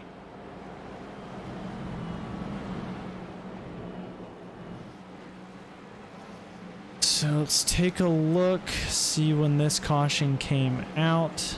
Lap 125.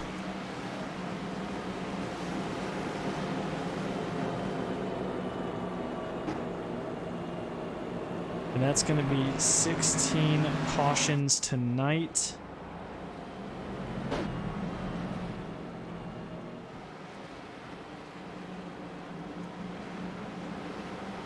And Colt Cecil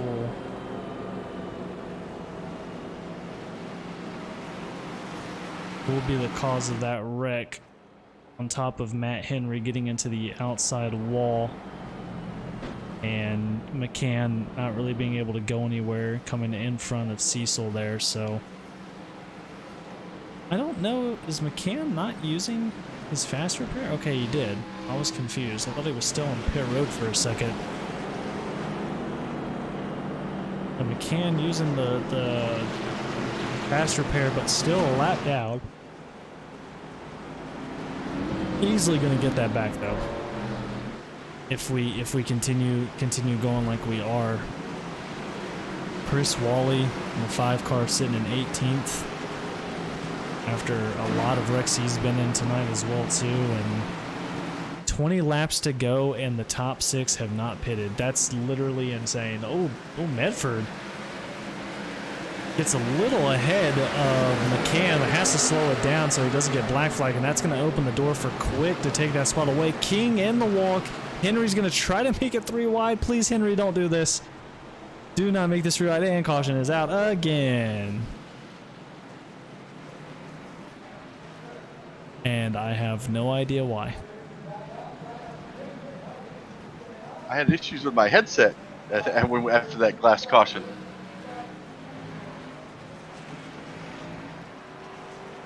So another caution. Not 100% sure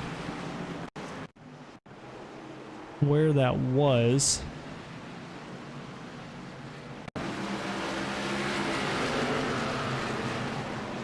Oh, there it is. It's way up here. Is that Trumbley again? No. The 12 car Sheffield. Let me see. Alright, yeah, so it looks like it's actually Sheffield here. The 12 car Tim Sheffield is off the restart here. It's going to happen in turn 1.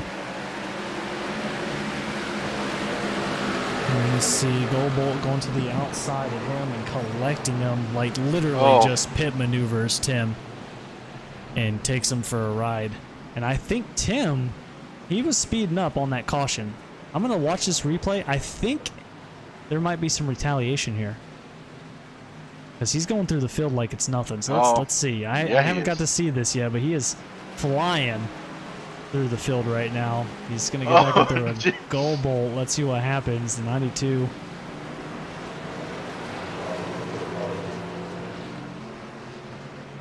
He was just getting to his position, maybe? Did he keep that position even though he caused the caution? Really? I've seen crazier things. Okay. Let's go back. It depends. It's weird. I want to ride on board with Jeffrey Goldbolt there. I mean, he basically plowed. He just... I don't even think he let up. This is on the restart once again. Riding on board with Jeffrey Goldbolt in the 92. Sheffield right in front of him, tries to get a run on the outside. Sheffield doesn't block, but Sheffield definitely kind of out of nowhere. Care. Well, not even that. Sheffield like brake checked Jeffrey, in my opinion. Like, I want to go back again, look from a different angle. No one's in front of Tim, and Tim kind of just throws the brakes on, and I don't think Goldbolt... I don't think it was intentional. I really think he was just trying to, get slowed up more than the other guys. So I don't think Goldbolt was expecting that. Yeah. And just kind of, that's why he was plowing. So we're probably going to end this under caution. Don't say that. Don't wish that evil on them. I don't Bobby. want to, but I think that's what's going to happen. But pace car coming off here. Kevin McCann, Neil Quick back up there. Now, if you remember a few 40, 50 laps back, Quick got doored by McCann. And now Quick is looking to take that position back from McCann, so it's going to be some interesting racing if we can keep it green here. Quick's got a fast car. Oh, I was thinking like, and now that's the 33 of Jared out to the outside. I was thinking maybe he would do a bump and go, but you can't really bump and go in these cars without them spinning. Right, but he's going to let him know that he was not happy with him with that earlier. And I wouldn't be surprised if he accidentally does spin him. So we're coming down to lap 140 of 150. We got 11 to go. Oh, caution is out. Just as I say something. And caution out again at on the 39. Let's take a look, see what's going on. This Dakota Clark, let's see. Alright, so this is going to be Dakota Clark in the 34 purple car right there on your screen. This is after the restart. Buck behind him, and that was definitely netcode. Oh god, comes back up in front of Pendergraph. Almost got McMahon as well, the number 1. That looked like netcode to me.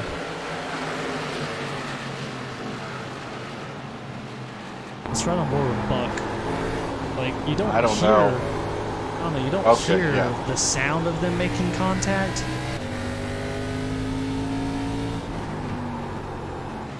I have to take a different look. It's really hard to tell from that angle. Take a look from this angle. Oh yeah. Oh wait, no, maybe Clark just gets loose.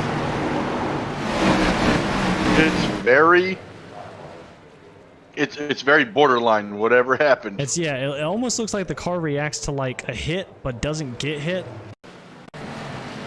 Right. So let's run on board with Dakota Clark in the 34 and see what happens. Maybe we can hear him lose control and come off the throttle. Yeah. Alright, so that's a self-spin there.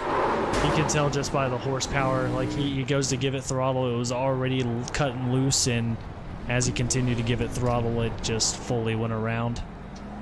He's on 83 lap old tires as well too, so He changed those babies early. and our top 5 still hasn't pitted yet. And we have 7 laps to go. And I don't expect them to come in now. They haven't came in. No. They haven't came in yet. They're not going to come in anytime soon.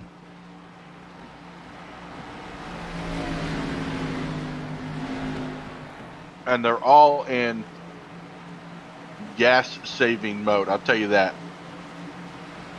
Yeah, there's going to be green white checkers at this point. Because there if is you're up no front, way that you can go a full 80 more laps just off of pace laps. I mean, maybe I'm wrong. Maybe I'm going to proven wrong tonight. But I just don't think it's possible. Yeah, if you're any of these guys up front, you're going to go ahead and assume that green white checkers are going to be a thing just based off of how the night has gone. If you're just joining us, 6, 8, 10, 12, 14, 16, 18 cautions tonight. And if you're just curious, how many laps is that? 89. How many laps? Woo, boy. 89 caution laps out of 150 laps, so a third of this race has been under caution. Or sorry, not a third of this race, holy crap. Way more than that. Yeah. Half. Yeah. More than half. More than half. 65% of this race. Why is the green flag out? Pace car still on the track. Literally is showing that the green flag is out right now. Pace car wants to race. The lights are back on the pace car, but we're okay. Now the yellow's back out. Iracing's confused. Iracing, it has no idea what's going on. Who's that down there? That Buck? That is Buck. They're giving Buck a wave around. But the thing is that now we have even less laps to begin with. 5 laps to go. So we did 7 caution laps right there. That's a long caution flag. And the pace lights are still on, so that's going to be 8 caution laps with 4 to go.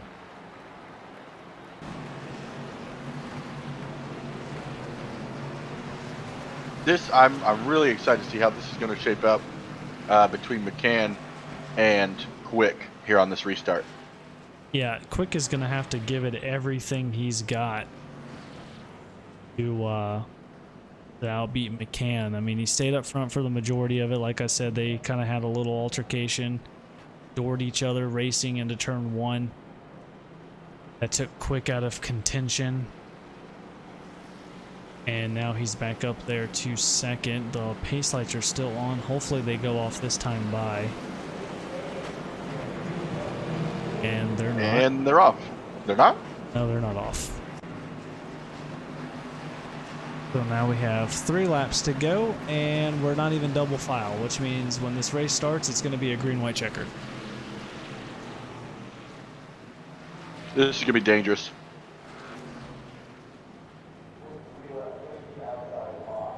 Not 100% sure what's going on, but whatever it is, still under caution. We better not finish this under caution right now.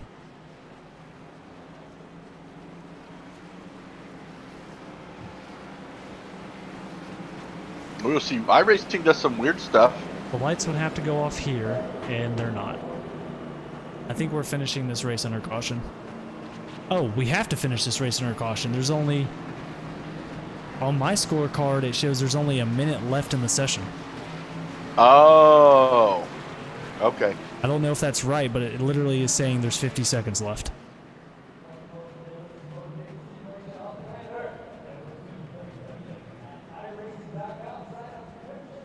That, So- if that is true, which I think you are correct, that is unfortunate for the finish of this race because it was going to shape up to be a fantastic Well, now the timer finish. just reset. Now we're at a minute. I don't know what's happening. iRacing's freaking out. We're at a minute 9 seconds now, but the lights aren't going to turn off. I think we're. Are we stuck here? What's Our laps going aren't on? going down either. Now Oh, we've gained a oh, lap. We're gaining Oh, laps lost now. a lap. And Now we're side by side. now we're side by side. What the hell is going on here? It's still now the time's counting back down from a minute 9. 50 seconds left in the session. 2 laps to go is what I see. I still see 3 laps to go. Yeah, sorry, 3 laps to go. Okay, well, I don't know what's going on here, but pace car's off. We're going green. Everyone's packed up. This is going to be terrible. Oh my God! Look Oh, at there's a hood. Who is that? He is. Oh, this is dangerous. Green flag is my underway. Medford underneath Quick. I think there's a caution behind them. I don't know. Quick bumping McCann. He's to the outside. Medford. Oh my God! Medford makes contact with Quick. Oh. That's gonna bunch up the pack behind him. Cecil making contact with Medford. Cecil. Oh, Cecil's spinning. around. Saves Saving it. it. He saves Unbelievable. it. Saves it. Wow. Good save there. Back up front. Oh, Real but quick. then somebody hits him into the wall. Final lap. White flags out. No caution after this. There's a terrible wreck on the front stretch. I could hear it. But Oh, and the McCann and leaders. Quick are just running at it. Medford Is he backing gonna off get a in the little bump and bit. run? Oh, I think Evan Faust might be able to Quick Is take this digging here, deep. but he's And it looks like not. it's going to be McCann. And McCann, Quick, and Medford are gonna bring this one home. Holy hell. Unbelievable. Wow. The cars are still wrecking here on the final lap Yeah, we're gonna have at to Indianapolis. take a look I- at we really Cecil are. and see what in the absolute hell is going on. Cecil's already disconnected. I would not be happy either after having such a great race and then something like that happening. Oh, so we just missed it a little bit, but that's okay. Cecil gets on the outside wall. Faust kind of pinches him up there. Goes back up, saves it into turn 3 wall, comes back down on the front stretch maybe? Oh, no, he just gets into, who is that? The 19 of Matt Henry. Oh my God, Cecil's upside down. Josh Funkhauser into it. Huge pile up in turn 1. Cecil. Oh Cecil's my still gosh. spinning the tires. Pendergraph doesn't know where the hell he's at. He's just trying to survive right now. Yeah, Cecil cannot be happy after that wreck. A crazy wreck. Well, we have our top 3. Brandon Medford, Neil Quick, Kevin McCann. Stick around. We're going to try and get these guys in for some questioning. I'm going to let you take it over for the questioning. I'm in the middle of trying to get people in their spots that I need. All right, so we got McCann. Mefford. Yeah, Mefford. We got McCann and Quick. And all looks right, like there we go. Mefford is there now. All right, I'm going to go ahead and bring him on up. Yeah, go ahead. Hey, Mefford, this is Tim up in the booth. You got a copy? Yeah, go ahead, Tim. What a race. You were running second a majority of the race. I really thought that you were going to be able to pull it off possibly because you at some points was sitting right there with Quick on those restarts. Take us through how your race went. You know, being on the high side, I should have been able to get by those guys. That's where the momentum is. But the tires, after they cool off, man, they're so equal. It's hard to pull it off. And then that guy gets to, the leader gets to take the start when he wants to. So it's difficult. I got up there with Quick a couple times, and he just drove it in there, man. And I was trying to knock it off the fence to stay off of him. Yeah, and you did a fantastic job. It's not the kind of race that, the guys probably wanted to see. But for you being in the top 3 all day, was it good that the cautions were happening? Like, did it help you with your strategy? I mean, I imagine your strategy changed as all these cautions came out, but did it really help you to just stay out? And how much gas did you have left?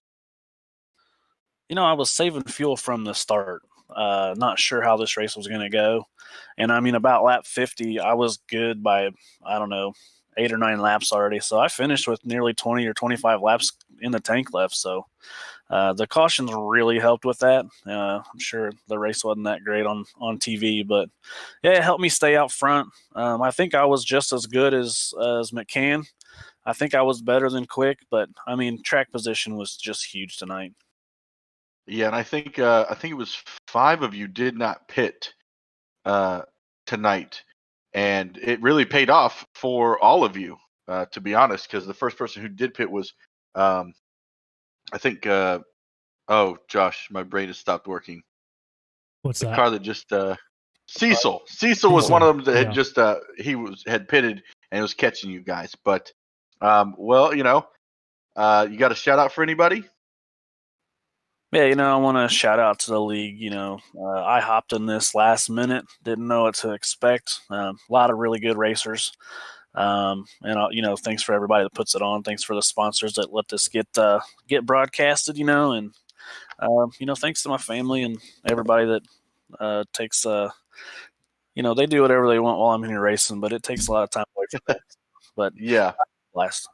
Well, it looks like where are we racing next week, Josh? We are at Dover next week. How do you feel about Dover? Dover's good or bad. We'll see. I like Dover, but it's really hard to get off the corner in these cars.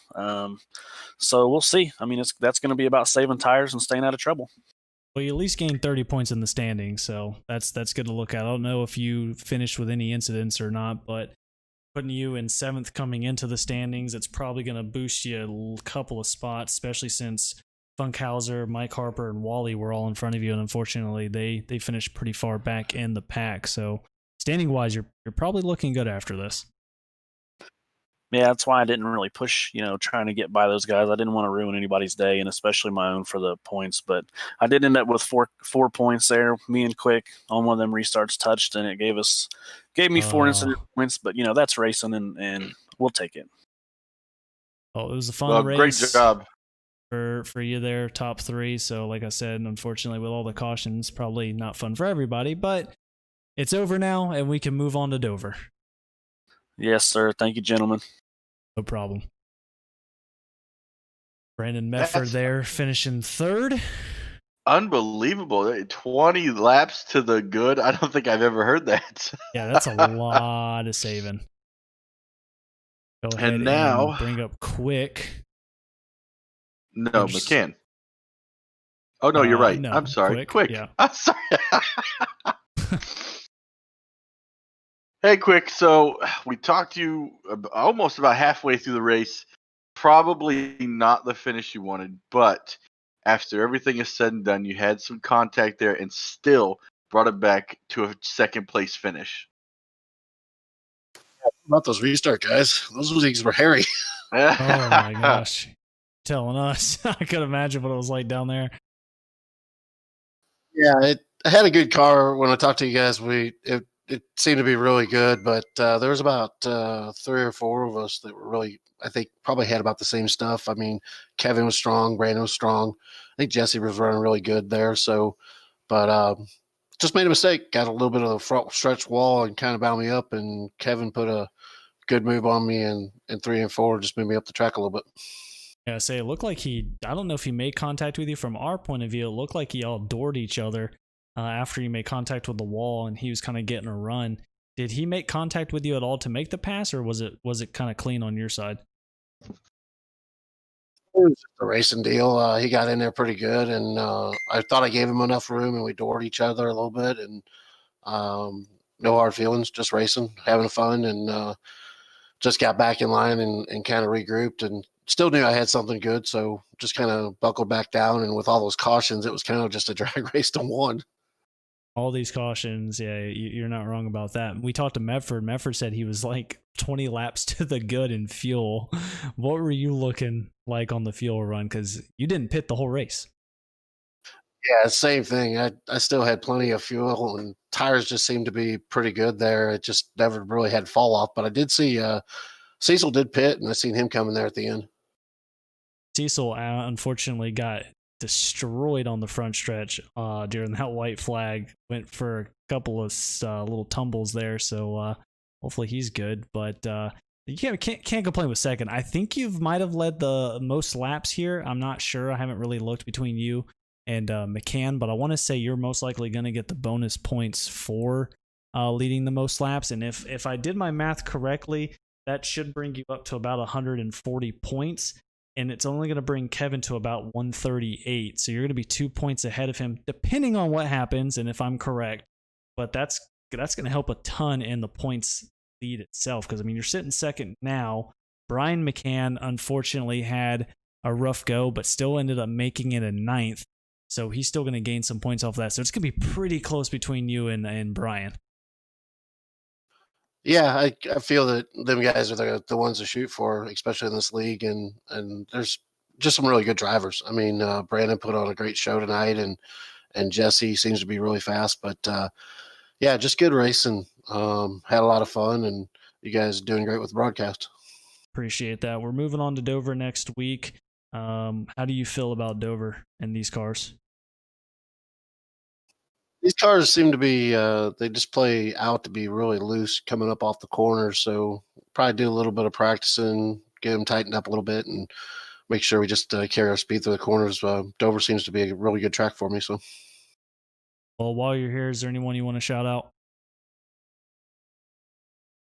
yeah, I'd like to say thanks to all the sponsors, SEC TV, R&R Racewear, Top Notch, Chris Wally, Matt do a great job with the league. You guys do a great job with the broadcast. Look forward to this every week. So enjoy it, and hope to have a good run next weekend. Absolutely. Well, congratulations, Quick, on second place finish, and we hope you the best of luck next week at Dover. Thanks, guys. Man, Quick coming home in second place really dominated this race early. And I didn't think that there was going to be anybody to get around him. But like he said, that tag to the outside wall really kind of changed the momentum of his car and his race at that point. But dropped back, fought his way back up to finish in second place. I'd still be happy with the night. Yeah, absolutely. And him being a good sport between him and Kevin there, knowing that it's just a racing incident, that's good to know. Obviously, you get doored. He knows he made a mistake on top of that, so it's nice owning a mistake and then taking the battle between him and Kevin, like an adult. It's nice. I like that. It's good sportsmanship there at that point. So it'll be interesting to see how that continues on into Dover. But now it's the other brother, Kevin McCann winning it here at I completely forgot the name. Lucas Oil, man. Kevin, what a crazy ride it was here tonight. Kind of walk us through, where you're at mentally and what you were hoping was going to happen. I'm tired. Yeah, I bet. Man, I don't know what that race would have been like with green flag laps, but yeah, it's I'm just glad to be here in the victory lane for once. I made that stupid mistake at Iowa. I should have won that race, so it's redemption. Absolutely. I mean, you pretty much stayed up front, in the top 10 for most of the night, made your move when it mattered. Quick made a mistake that you opened the door wide open for you and managed to get around him. And then I think cautions just kind of fell in your favor. From there on, we had one good run about 20 laps in, green flag runs, which was a lot of fun. And then unfortunately after that, it was just caution after caution after caution. So I think that definitely helped out a ton, keeping you out there. But again, you're another one of the guys in the top 5 that didn't pit. How were you looking fuel wise range? Everyone else is saying that they were pretty much set. Was it the same for you? Yeah, fuel wasn't an issue. I think I kind of had a feeling, right around lap 80 or so that, we probably were not going to pit, just because of the way the race was going, little short 2-3 lap stints. Mm-hmm. And then it got to about lap 100, and at that point, if I had pit, they would have stayed out. So I was in it for the long haul. At that point, it's just positioning. Did the car feel any different? I know we had those small stints of runs, but could you tell any difference in the car as far as the tires wearing out, or did it pretty much feel the same through the whole night?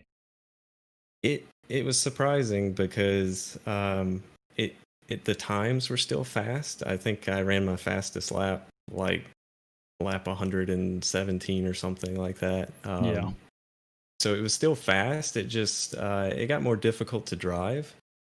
You definitely couldn't. Right rear was a factor. You couldn't get on the gas as early as you could with new tires, but the times were still there, and that's one thing that kind of played into the pit strategy. Very early on, I could tell that tires weren't really falling off as far as speed wise. So the guys that pitted, they were going to have a heck of a time trying to come up through the field. It's so tough to pass here, especially to pass here quickly. I mean, cleanly. You've got to be so much faster than the guy in front of you, or he's got to make a big mistake. So track position was, it was just everything. Absolutely. The high line is the dominant line here. I was telling Tim, this is kind of like a a smaller version of like Kansas in a way, where everyone hugs that high line. And I mean, there's no passing room. I mean, you try to go down low, it gets really loose. You have a lot of torque in these cars in general coming off. The rear end is so light in general on top of that. So yeah, the only moves you could really make is like you're saying is mistakes, but those mistakes paid off for you. The caution flags kept you up front the majority of the night, and you come home with first place. So it's going to be extremely helpful from what happened in Iowa, points wise as well too. But while you're here, man, is there anybody you want to shout out? Yeah, I just thank Chris and Matt for putting on the league, and then shout out to Neil, Brandon, Jesse. We had some tight battles there, and everybody up front there ran really clean. I think I made a little bit of contact with Neil on the pass. It was 0x, but I don't think it was anything malicious or anything like that. Yeah, so that looked like more like it looked more like a door type situation. I mean, y'all were just racing at that point, so I don't think it was anything too serious. But all those guys up front, they ran clean, and it was fun. When we were side by side, I heard my brother in the back. They were going 3 wide, and I was just thankful I wasn't in that position. But it was a fun race. Just wait till you watch the replay of his incident. It's pretty intense. So. Yeah. But other than that, man, we just want to give you a huge congratulations on your first win here this season. And next week we're at Dover, so strap in for that one. Yeah, and thank you guys for sticking around. I hope Chris is paying you guys overtime because you definitely earned it today. Oh no, it was fun nonetheless. And like I said, you got to have at least one race where you break the record of cautions. I mean, 18 cautions—that's a lot, but I've seen worse in other leagues, so it's not that bad, honestly. We can't wait for Dover and the rest of the season. Got a long ways to go. But other than that, man, a huge congratulations once again, and we cannot wait to see what you can do next week. All right, appreciate it, guys. Thanks. And there we have it, Josh. Yeah, just like that, we finished 150 laps at the Lucas Oil. So I'm glad everyone stuck around. For those of you who are tuning in, big race. Unfortunately, like I said, a lot of guys not looking forward to the cautions, and that's just how it is. And when you get a track like this with these type of cars, it's bound to happen. Some guys can't practice, and unfortunately, it is what it is. But we want to give a huge thanks again to sorry, I'm trying to get the sponsors up here, to the IROC Challenge Series, SETV, R&R Racewear, Loud Pedal Gaming, Top Notch Creations. Those guys putting the series on for us. IROC and Chris Wally allowing us to broadcast. Had a lot of fun this far. We got a long ways to go. The season's not over until February, so plenty of racing in between now and then. But from everyone here at 10-4, man, it was a lot of fun. We'll be back here again next week, Thursday, 9 p.m. Eastern. So get strapped in, and Dover is where we're going next. And I expect it to be a fun race. We've done Dover for other leagues, and it can be a long green flag track, but we have not seen these cars on that track yet. And coming out of turn 2, the wall comes quick. So make sure you guys tune in next week, and we'll see how it goes. Absolutely. So everyone from here for 10-4, we want to thank you again for sticking around with this broadcast. Make sure you share it to everybody. Let them know where you're watching your racing at. Other than that, everybody have a fantastic night.